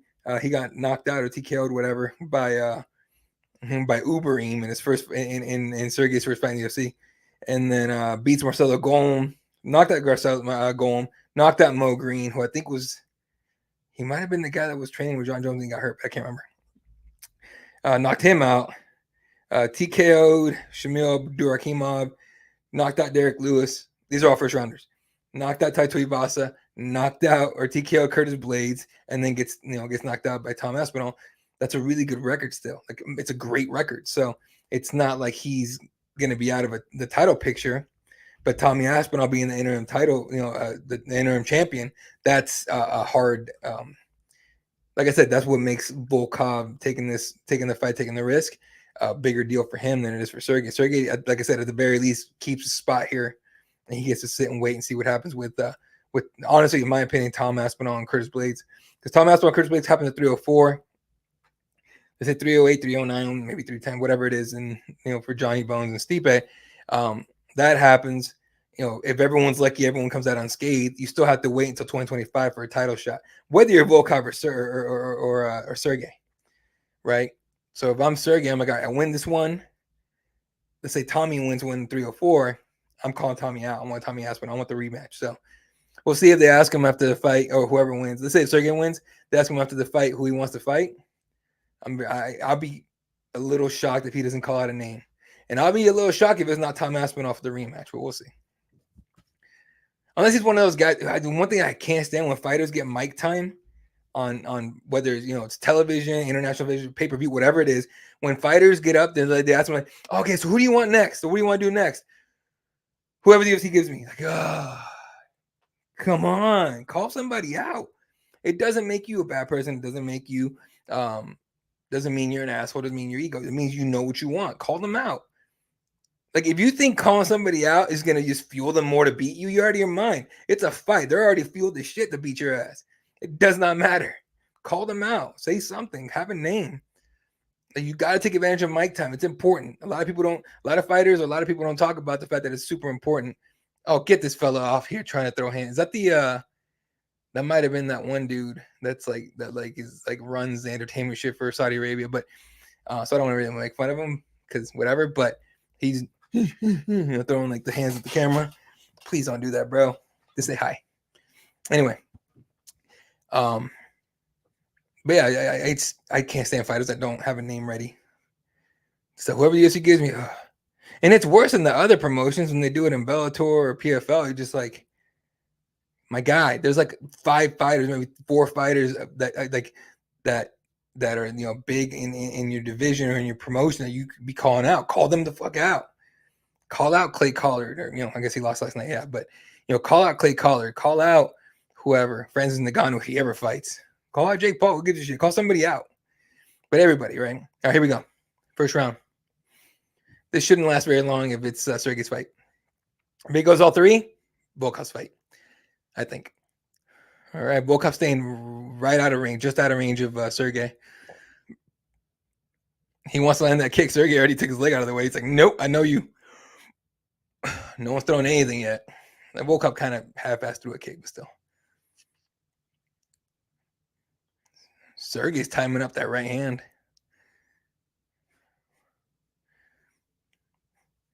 He throws a left hand to the body, not even close. Volkov's height and reach is going to cause him some problems. He went up to the chin, nothing, eats a leg kick instead. Sergey eats a leg kick instead. Ooh, shit. Inside leg kick again for Volkov. He's going to butcher that lead leg if you let him, Sergey. Got to do something. Outside leg kick now for Volkov. He's like, you ain't wearing boots for a while, bro.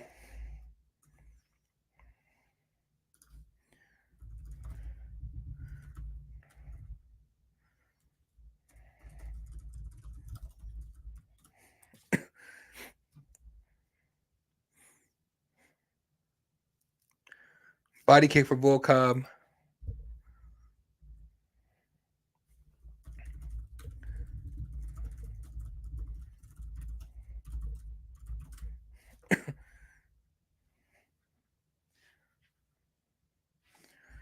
Nice jab there for Sergey, gets through. Oh, he pulled the right hand out. He got hit with a leg kick.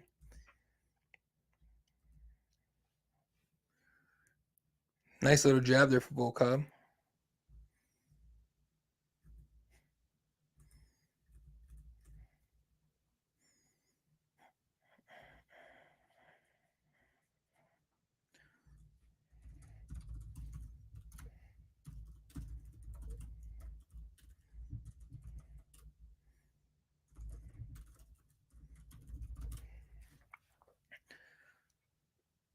Oh, geez, they're clashing up top here.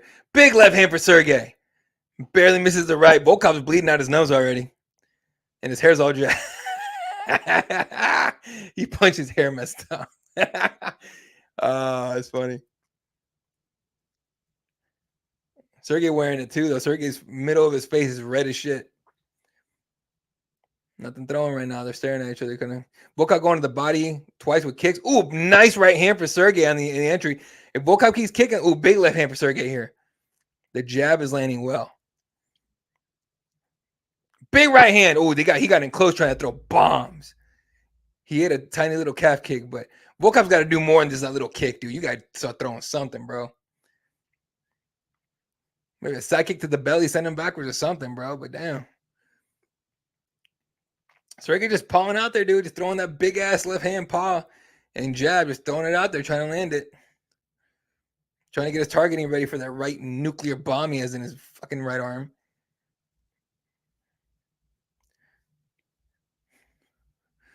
Ooh, nice right hand for Volkov. Fake the kick through the right hand. Sergey with a flurry, left hand for Volkov.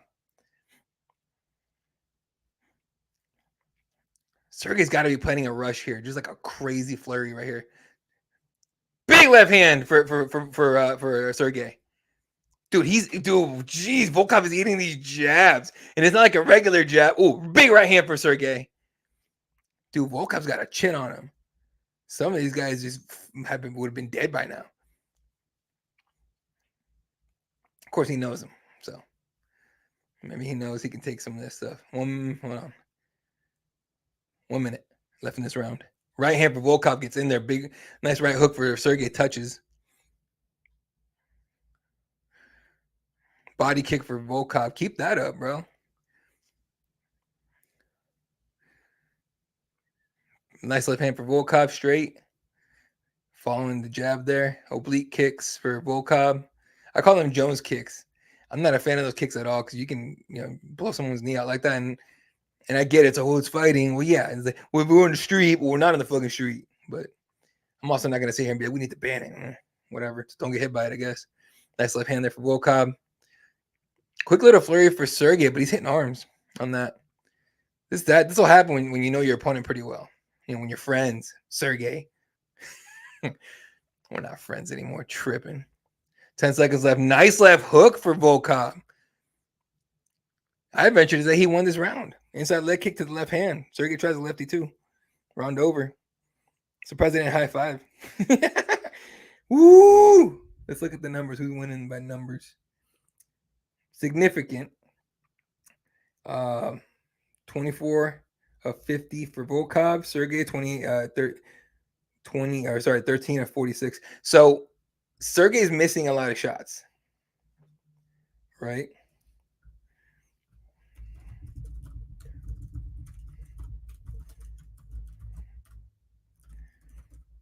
So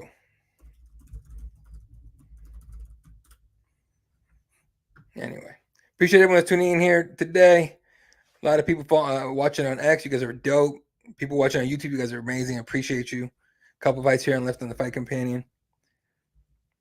Promise you, these are even more fun on pay-per-view nights. Okay? We usually have a shit ton of people in the comment section, but I get it.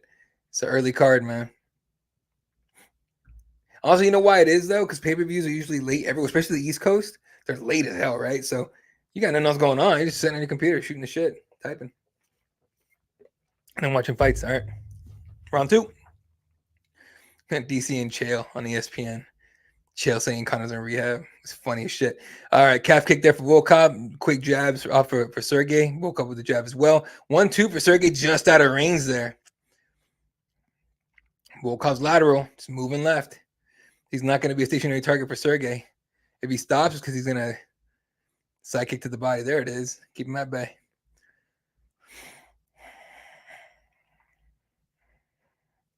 Sergey's trying to time Volkov coming in. And Volkov's like, I ain't rushing into you at all. Here's a calf kick, boy. Boom. And another one. Sergey's going to get pointed out of this fight if he don't do something. He goes lefty to the body, but not much out of that. Volkov with a body kick, finally. Go high with that, dude.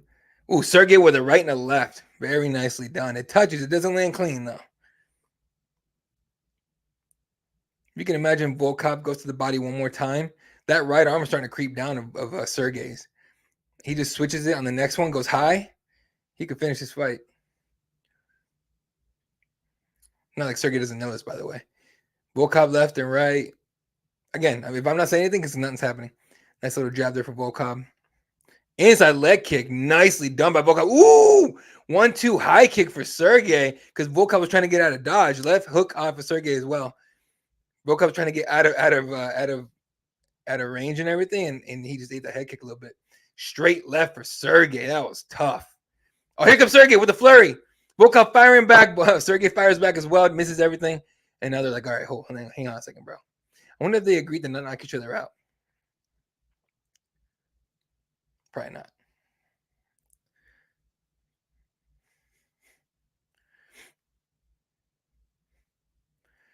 Just circling around. Sergey just following him.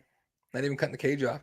I'd like to see him do what Antonio did this last fight and just switch stances to cut the cage.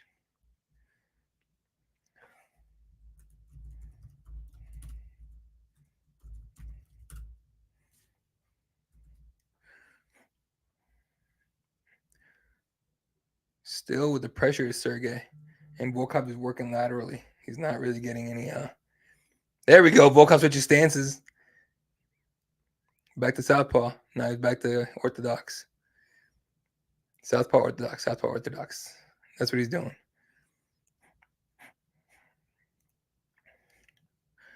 That body kick is right there for Volkov. He's not throwing it anymore. Now he tries a high kick. Try to disguise it. It hit guard, but it still landed a little bit. Usually, even if it hits guard, especially for the heavyweights, that doesn't, like, it takes a sting off of it, but it's not gonna block it. Not to mention that shit still hurts. Fucking a lot. Sergey just following him, keeping him in front of him, but following him. Left hook touches for Sergey. Volkov's already moving though. Wonder if Sergey is considered a takedown at all. Little front kicks there for Volkov to the body. Left hand for Sergey. Volkov threw a right. I'm not sure if it landed though. Two rights there for Sergey. Kind of get close. It's just too much on the length and height of Volkov. Jones kick to the right hand for Volkov. Big stiff left hand for Volkov to the body kick after that. Sergey's throwing the Sergey with the jab there. Sergey's getting outpointed in this fight. Easy right now. And it also looks like a sparring session, to be honest with you. Just with more power. Sergey left hook gets up top, eats a leg kick. Another one. Sergey just goes, okay. Right hand gets blocked, and Sergey, left hand gets through, though. We'll come in like a hammer like this. He's just like, well, you're shorter than me. Let's fucking try it. Ooh, high kick block from Volkov. Just didn't set it up correctly that time. Big right hand for Sergey. He ate a body kick, though.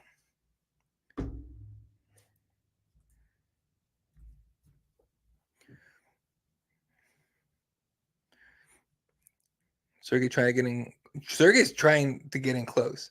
If you can cut the cage off, you could do straight left for Sergey. And he did it at the same time he was avoiding a leg kick. 8 seconds left. Little oblique kick for Volkov. Surround. Volkov's not pointing the shit out of this dude right now. I mean, simple, right? Sergey's not doing enough. Here's an update from Dublin. Conor McGregor's in the corner of SBG Ireland teammate Sinead Kavanagh tonight. Let's see if they won, though. I don't know who won that fight, but still. Oh, I can get you guys the results. I have them right here. The hell. All right. On the fight that Conor McGregor cornered, Arlene Blanco defeats Kavanagh by guillotine choke in the second round. If Conor corners like he did in Tough, he was screaming at her, just get up. I didn't see how the finish was. I don't know if it was standing or not, but still.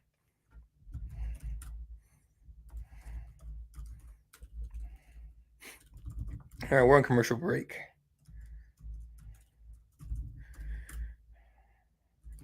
All right, we got one more round. And Sergey got it. In my opinion, Sergey needs to finish. If you guys are watching the fights with commentary on, which a lot of people do, most people do, let me know what they're saying about the fight. If I think Sergey's pretty much needs a finish or not. Volkov's a little more confident here.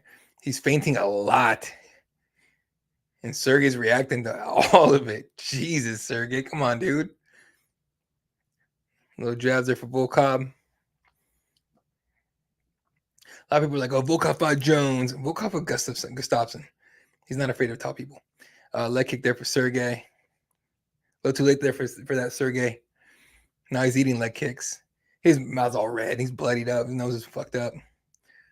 Jab for Volkov. Sergey throws a nuclear right hand. Nothing. Doesn't even land. Little jab kick or teep kick for Volkov. Yeah, Volkov ran the game plan. He's 4 minutes away from a victory over number 3 ranked Sergey. Would have been nice to get a finish, but still. Because it's clear, right? Like, I was joking about Sergey throws right hands, one hits guard, and the other two miss everything. Ooh, jab there for Sergey sends Volkov back to defense, and Volkov is with a little grin, like all right. Just a lot of feints there for Volkov, and Sergey just reacting. Right hand block from Volkov, gets out of dodge and hitting the shoulder with the right hand. Ooh, straight left clean for Pavlovich. Snap Volkov's head for a second. Probably rung his belt a little bit. Teep kick to the right hand for Volkov, then an inside leg kick. Eats a left hand from Sergey. Volkov with the right hand now. Sergey's coming in, big looping hands, and one got blocked. It don't matter. It moved him, and the left hand landed. Big right hands for Sergey. He's coming after him. Left hand for Sergey. Again. Ooh, straight left from Volkov. Stops Sergey in his tracks. Sergey's bloodied up. 1-2 for Volkov. Big left hand for Volkov. Body kick. Now they're fighting. Straight left for Volkov. Another left hook for Volkov now. Sergey just eating shots here. Like he's eating shots like he's eating spaghetti with a lot of meatballs and sauce. Jesus, this shit's all red.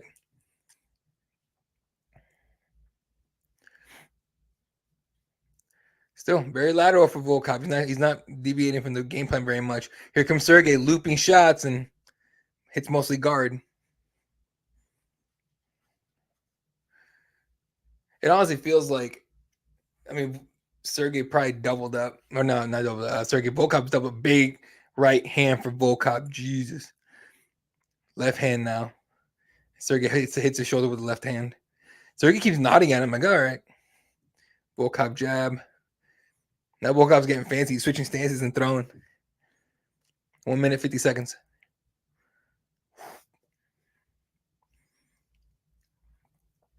Waiting this whole time for Sergey to throw something insane and finish this fight. That's the thing about knowing your opponent, though. Right hand for Volkov misses. Sergey's right hand hits guard. Because Volkov will throw, and then he immediately turns away and covers up. Because he knows the power is coming back. This Sergey doesn't have the speed on him today. Jab trade there. Or should I say Sergey jab landed, and the left hand for Volkov came through. Big right hand for Sergey. Touches, but nothing, not clean. Oblique kick to the right hand for Volkov. It's landing. God, Sergey's got a chin on him.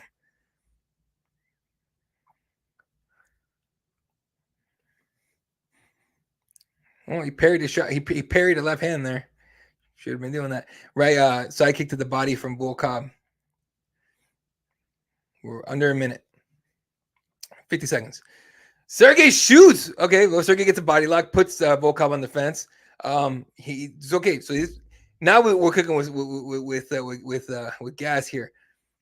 Sergey has him on the fence, hand under the chin. He's gonna try and get that left hand loose and throw something murderous right here. And Volkov knows it. He grabs his hand. Oh, here. Sergey Volkov forces him backwards. Big right hand for Sergey though. Volkov stumbled a little bit. Sergey to the body with the right hand. 20 seconds left. Come on, Holloway. Let's go. I would love that. Back to the middle of the octagon. 13 seconds. 10 seconds. Here we go. They heard the slap. Here we go. Volkov firing. Sergey throws 1-2 up top. Big shots coming from Sergey. Not landing. Ooh, head kick. Straight left for Volkov as the fight ends. And that's Volkov's fight, folks. That's pretty easy to call. That's the thing about these I fought my friends type of fights. It's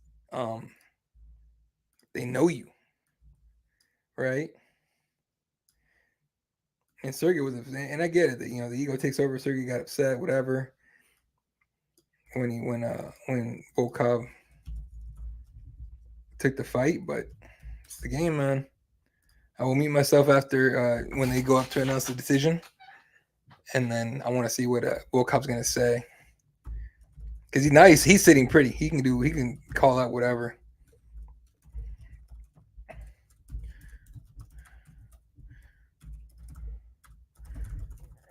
But yeah, that's Volkov's fight to win, or fight right there. All right, here's my guess. I'm gonna say 29-28. Well, no, because it was pretty lopsided. I'm gonna say 30-27. All three judges for Volkov, but we'll see if that actually happens. Finally, main event here, folks. In a minute. All right, I am going to mute myself, and I will be right back, folks. Just 1 minute here, or a couple minutes while they read the decision and give him the mic. Here we go. Well, Volkov went to go. Oh, they're showing video of Volkov going over there. Oh, Sergey shoved him. Volkov tried to go say good fight, and Sergey literally shoved him. Sergey's pissed. 1 second, folks.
All right, so Volkov gets it 30-27 times 2 and 129-28 on it.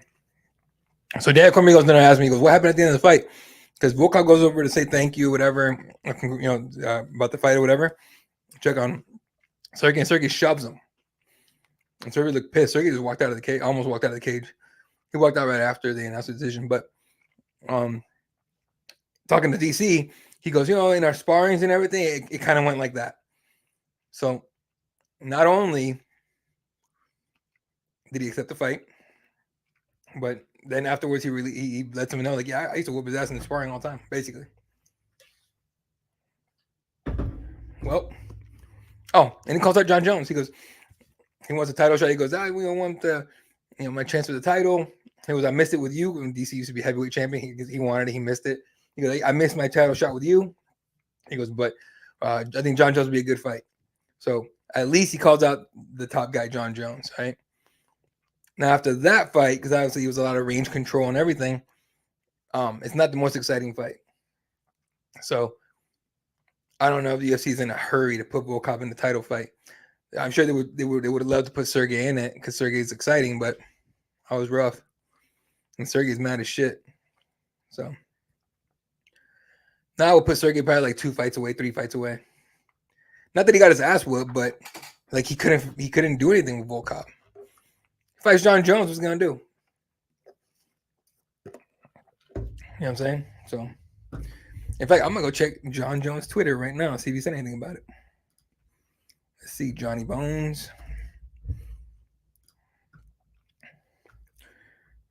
Oh no, he didn't tweet anything since yesterday. He said I was granted 50.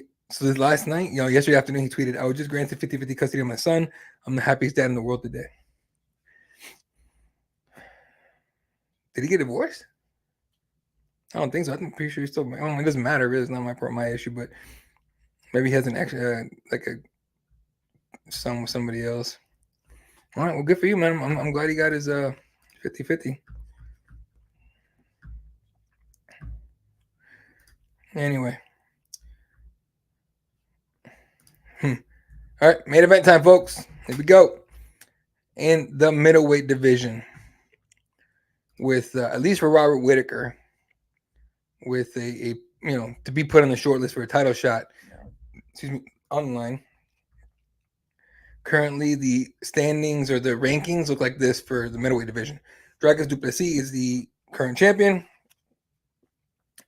Number 1, Sean Strickland. Number 2, Israel Adesanya. Number 3, Robert Whittaker. Then after that, it's Imavov, Jared Cannonier, who just lost a fight or got screwed over a fight, if you ask him. Marvin Vettori, Brendan Allen, Paulo Costa, Jack Hermanson, and Roman Dolidze, who just took a short notice fight with Anthony Smith at 303. So, and somehow Khamzat Chimaev is still ranked, but I think after this weekend, he shouldn't be ranked anymore. Dude just doesn't fight. And also, the thing with Khamzat, first of all, after he got COVID, a couple years ago, whatever, ever since then, he just gets sick like crazy. And then the rumor this time around was that he got food poisoning. Whether it's true or not, who knows? I think someone out of his team, out of his camp, came out and said that it wasn't food poisoning and that's big news or whatever the fuck.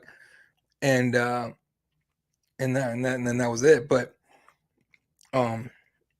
you can't ignore the fact that Khamzat just gets sick like crazy. Mind you, the guy trains like a nutcase, right? And it's not by the way, it's not the only issue with Khamzat.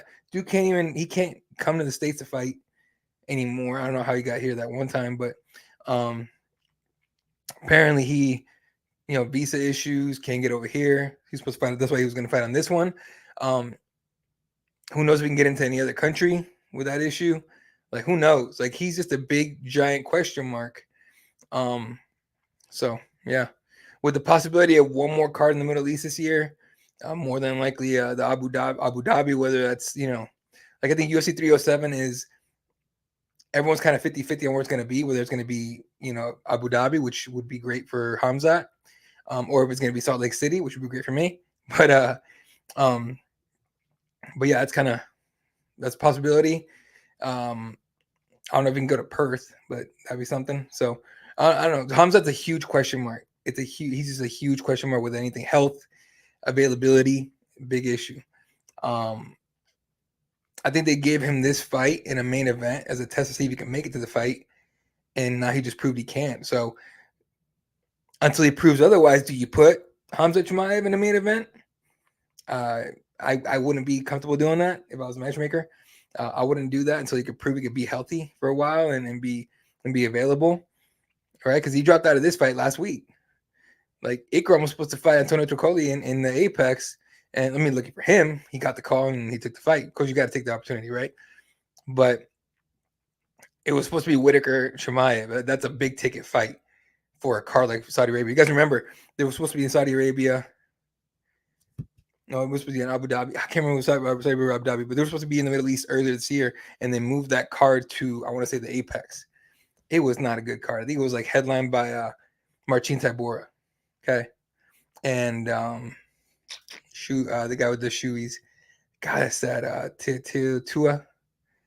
Tua Ty. Jesus Christ. Anyway, but yeah, it was Ty. But Tai Tuivasa. But Dana's like, oh no, I pulled that card. Well, you pulled it kind of late, bro, because it seems like they called you and said take it back. But who knows? Like when they announced that they moved that card to Apex, it was to me it was like somebody at a high-end restaurant sending their steak back. Because like I didn't, or not sending their plate back. Like I ordered, filet mignon. You sent me, you gave me ground beef. You know what I mean? That's kind of that's the feeling I got when they sent that card back. But Dana came out and said that he's the one that made that call, which you can interpret that one if you want to.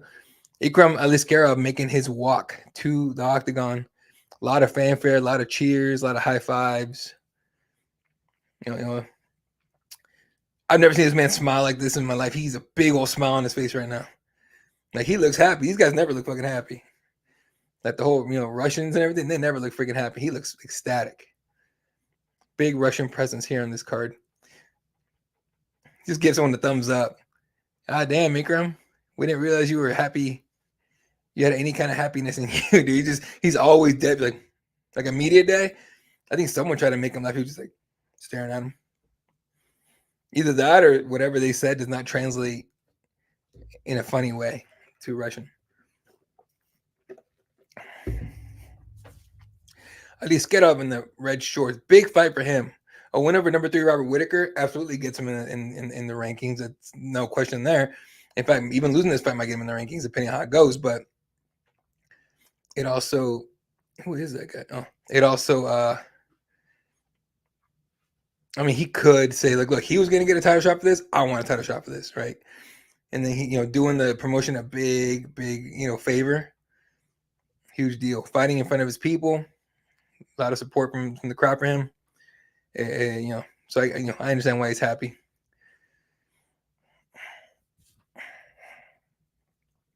See how this goes. Robert Whitaker, you win this fight. Now he'll come on in a second. We'll talk about it in a second. I don't know how you don't give after Izzy Duplessis happens. I don't know how you don't give Strickland the next fight, but Robert Whitaker could jump that line. I don't think Ikram could, but I think Robert Whitaker could definitely jump that line with a finish or at least a win here. That guy just fine. I don't know if you guys saw the clip of from. I think stop. Don't put this poor man on TV throwing hands like that, please. I don't know who that guy is. The same guy. Jesus. Anyway, now I'm all fucked up. My focus is all gone. Anyway, Ikram went to the wrong corner. Jeez. Anyway, yeah, I don't know how you don't give Sean Strickland that title shot there. Next, Robert Whitaker could jump the line. Ikram's definitely going to be ranked with a win here. You could definitely give him like a title eliminator fight if it's like a really good performance or a finish. And it can't just be like a whatever. It's got to be like a finish. Here comes Robert Whitaker. I don't have my volume up, but I guarantee you he's going to get booed to shit right now. Oh, the Izzy thing. So I think last time Izzy fought or the time before that, he was at they were doing an open workout. So I think it was Australia. And they don't do open workouts here anymore in the States. I haven't done them in a long time. But when they go to other countries, they usually do an open workout. Some fighters will even hold their own. So, but anyway, so he had one, and he's got Robert Whitaker always looks mean as shit, like he's ready to kill somebody. Like he literally has like that thing. I love when there's and he comes like freaking ready to kill. So anyway, Izzy had the open workout, had a lot of fans there and everything. He goes, who in this room was there when I won the UFC middleweight title? Yep, here goes Robert Whittaker with that. And Robert Whittaker's in the room. And he looks around, he goes, he puts his hand up. Like, I was there. He's the one that got knocked the fuck out by Izzy to win the title. So good sense of humor in this guy. Seems like he's got his, good head on his shoulders, decent guy, nice guy. A lot of people like him. So there you go.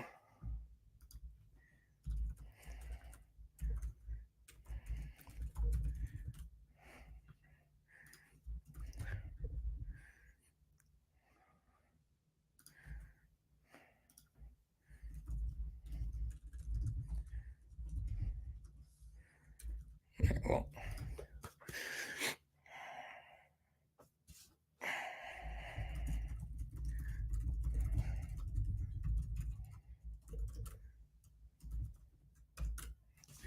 all right. So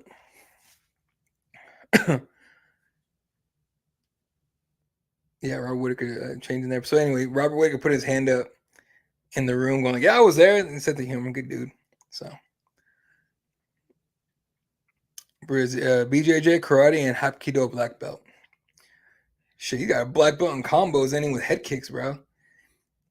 Most of the time we see Robert Whittaker throw a combo, it's like 1-2 and head kick, but it's never single shots anymore. Like, I haven't seen him throw single shots in a long time. And so, like, he does a lot of combo stuff, a lot of, he goes 1-2, changes the angle, throws a high kick. Like, you always have to like get ready for a flurry of shots here from Robert Whittaker. So, and for some reason, even though we did walkouts, we're showing commercials. Nice job, ABC. All right, check it on Bellator Dublin. Actually, I can't. Can I? Nope. Anyway, so yeah, sorry folks. Let me see if we can get you some Bellator Dublin news. There we go. Bellator Dublin, co-main event: Paul Hughes versus Bobby King. Paul Hughes takes it, round 2 TKO. So the last fight on that card is gonna be Jason Jackson against Ramazan Magomedov. See how it goes. All right, they're doing the fighter intros here for Whittaker Aliskerov.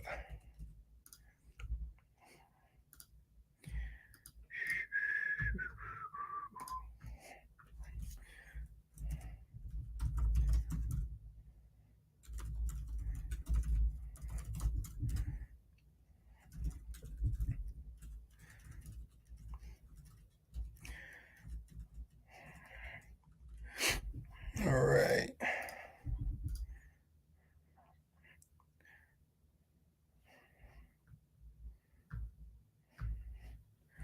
All right, let me pull up other sports while we wait for this fight to start.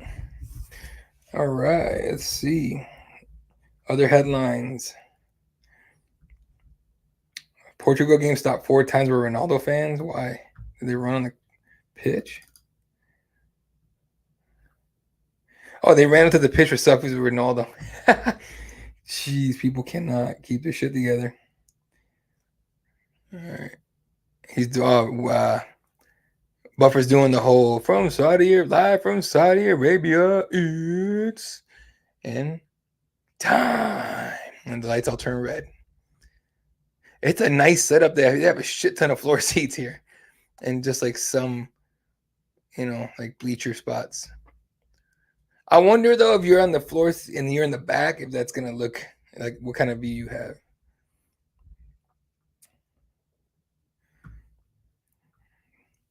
All right, nothing. No news of any kind of. Dude, once the NBA like ends, like we're kind of in like a desert of sports outside of MMA and combat sports, of course, because there's no real season for that unless you're PFL. You pretend like you do, but other than that, it's a desert in sports until football starts. So here we go, introducing Robert Whittaker. I'm gonna mute myself so I can hear the boos.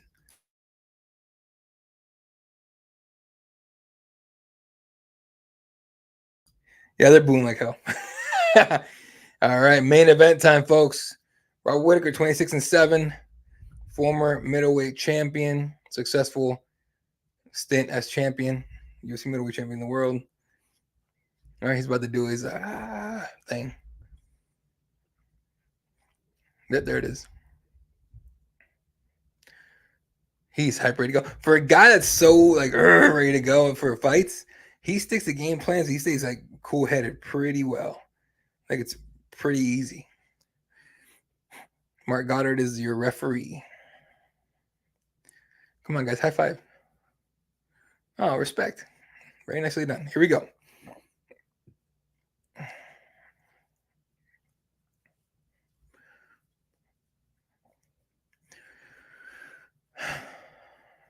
Either we're going to get some kind of surprise here from Ikram or Robert Whittaker's about to dominate.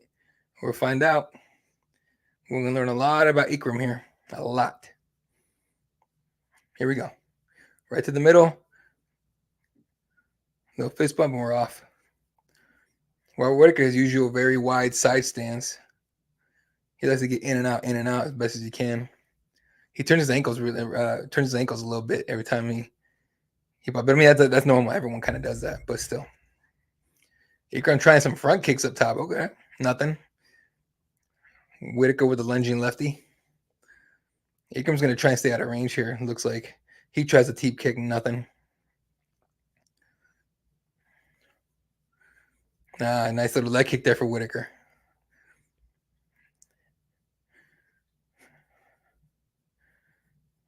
Whittaker with the lunging lefts right in the face. Leg kick for him. Ikram 1-2. Whittaker does a lot of that lunging left hand. Somewhat of a body kick for Ikram. Would have been a leg kick if Whittaker didn't move. A lot of feints from Whittaker. Whittaker's trying to see what his reaction is going to be to those. A jab for Ikram gets through. Another jab almost touches, but Whittaker ducks it and goes lefty with his. Ooh, stiff left hand for Whittaker. So far, nothing crazy from Ikram. Leg kick from Ikram. Whittaker sat on it to absorb it and throws a left hand and lands it. Another jab for Whittaker. Whittaker would jab your face off if you let him. So maybe. Big right hand for Whittaker. Ikram's hurt. Whittaker's coming for it. Dude, oh, Ikram is hurt. High kick, head kick for Whittaker. Oh, uppercut drops Ikram. Going in. That's it. Robert Whittaker, ladies and gentlemen. Round 1 knockout. Woo! That was savage. And apparently there's one Robert Whittaker fan in the arena because they caught a guy going, yeah. So Robert Whittaker with decisive knockout of Ikram. And Ikram looks distraught, to be honest with you. Whittaker talking to the camera. I'm going to mute myself when they go, read the result and all that. See what he's got to say. That was what was supposed to happen. Now, what I mean by that is a guy that's not even ranked coming up, taking on the former champion, number 3 ranked. The left hand put Ikram on skates, and then Robert Whittaker just went in and jacked him up.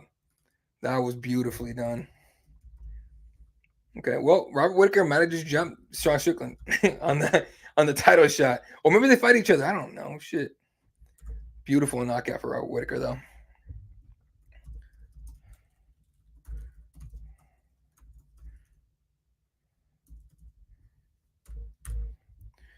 Beautiful victory.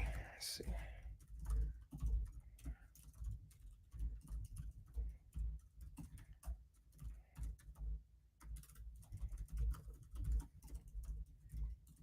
God, that uppercut is the uppercut at the very end is what ended the fight completely. This knocked out Ikram. Ikram hit the ground. And he was just gone. And then he just ate a bunch of shots. Oh, it was a TKO. So there you go.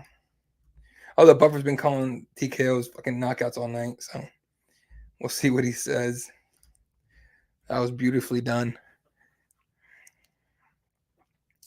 I love when they go to the booth with a massive knockout. They're like, freaking out. I wish Rogan was there for it, though. But that dude's like, I'm not flying international. Fuck you. All right. Muting myself here for a second, folks. Be right back. Never mind. He was going over to the middle to say to check on Akram, see, make sure he's doing all right, and then say hello to his corner. So impressive finish for Robert Whitaker, but impressive, but also what I feel like what we expected.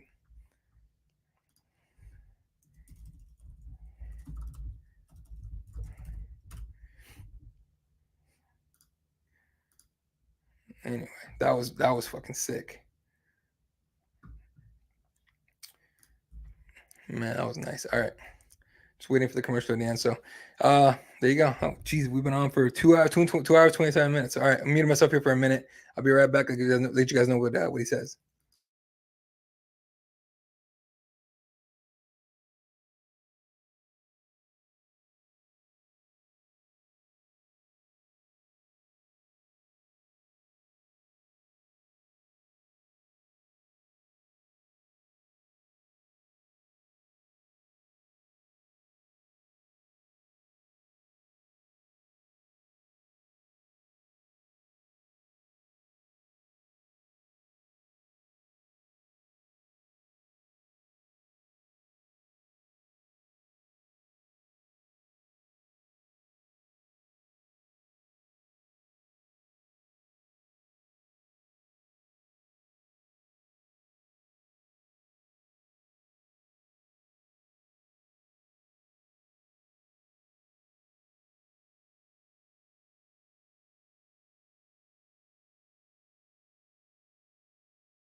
All right. So knockout, minute 49 seconds of the first round. He said, he goes, I'm the boogeyman. I told you. I'm the boogeyman. Like, woo. And then DC asked me, goes, hey, are you willing to be a backup for Israel Adesanya Dracus Duplessis at 305 in Perth? And he was like, I'm healthy. I'm hardy. Let's go. So looks like Robert Whitaker might be the backup for that fight. So that'd be pretty nice to see. Hopefully we don't need it. I hate when we need backups, but that's a nice backup to have, especially because he's fought Izzy before, and I wouldn't mind seeing him fight Dracus if he's the one that falls out. So, yeah. All right, 1 second here. We'll go over the results and we'll call it a day, folks. Nice little day for us here. All right, here we go. So, going over the results of the night. You guys can see it. I'm going to check. Yep, there you go. All right. First fight of the night, Chang Ho Lee wins the second season of Road to UFC by a split decision over Zhao Long. I thought Long won the fight, but it's what it is. The judges were just kind of let us know that judges going to be weird tonight a little bit. Then Magomed defeats Benzo Ribeiro by majority decision. Yeah, I mean it was a weird fight. Wayne Gafurov defeats Kyung Ho Kang by unanimous decision. That made sense. Excuse me. Renat Fakhretdinov beats Nicholas Dalby by split decision. No, Dalby was a dog in that fight. I mean, Renat's a bad dude, and Dalby made him earn that shit. So it was a great showing by Dalby. Would have been better with the win, of course. Felipe Lima with his third round submission over Muhammad Naimov. He was getting his ass whooped the whole fight. Needed to pull something out to win the fight. They kept talking about it. Do it for your mom. His corner said, "Do it for your mother." He hadn't seen his mom in 2 years. The dude said, "Fuck it, I'm doing it." He did it. So good for him. Then Nasser Hakparas with decision victory over Jared Gordon. No, Jared won that fight. I'll disagree with that shit forever. Volkan Ozdemir with the first round knockout of Johnny Walker. Disappointing in terms of, obviously for Walker, but disappointing in terms of what Johnny's been doing lately. Like he really could have used the win, and it just didn't happen. So Ozdemir, no time takes advantage of that shit. Shara Bullet with decision victory. Sorry, TKO victory over Antonio Tricoli. Tricky fight for him. He had to figure it out, but to his credit, he did. Kelvin Gastelum decision victory over Daniel Rodriguez. I don't care if you can't even make weight 170 for a fight that was supposed to be a welterweight against an actual welterweight. It should not count for anything, in my opinion. Alexander Volkov decision Sergey Pavlovich. Apparently, Pavlovich is a world beater when you're his height, or just not much taller, or I guess I haven't trained with him. Who knows? What I didn't like is Volkov coming out and saying like, "Oh, the training's kind of went like that." Like, damn, dude, don't be putting that out there like that. Then Robert Whitaker knocks out Ikram Askarov here in the first round. So fun little card, early cards, 238 in the West. Let's say 240 in the West, 540 in the East. Enjoy the rest of your day. Appreciate you guys hanging out. CagesidePress.com for all your news. They're doing maintenance on the site right now, so it's going to be down for the next 30 minutes or so. But we'll be back pretty quick. And anyway, Cageside Press for all your news. Cageside Press on everything: Instagram, Twitter, everything. And I'm Ela 30. I'm at Ela 32 on Twitter and Ela 52 on Instagram. Hit me up, follow me. I like to talk back and forth with fans of any kind. All right, shout out to everyone that tuned in. Joe, It's Skills, this fella right here, Russian. I don't speak Russian. I'm sorry, I can't even read it. So sorry about that. But anyway, appreciate you guys. You guys are dope. Catch you guys on the next one. For myself and the entire team, good night. Good night, Wilshire.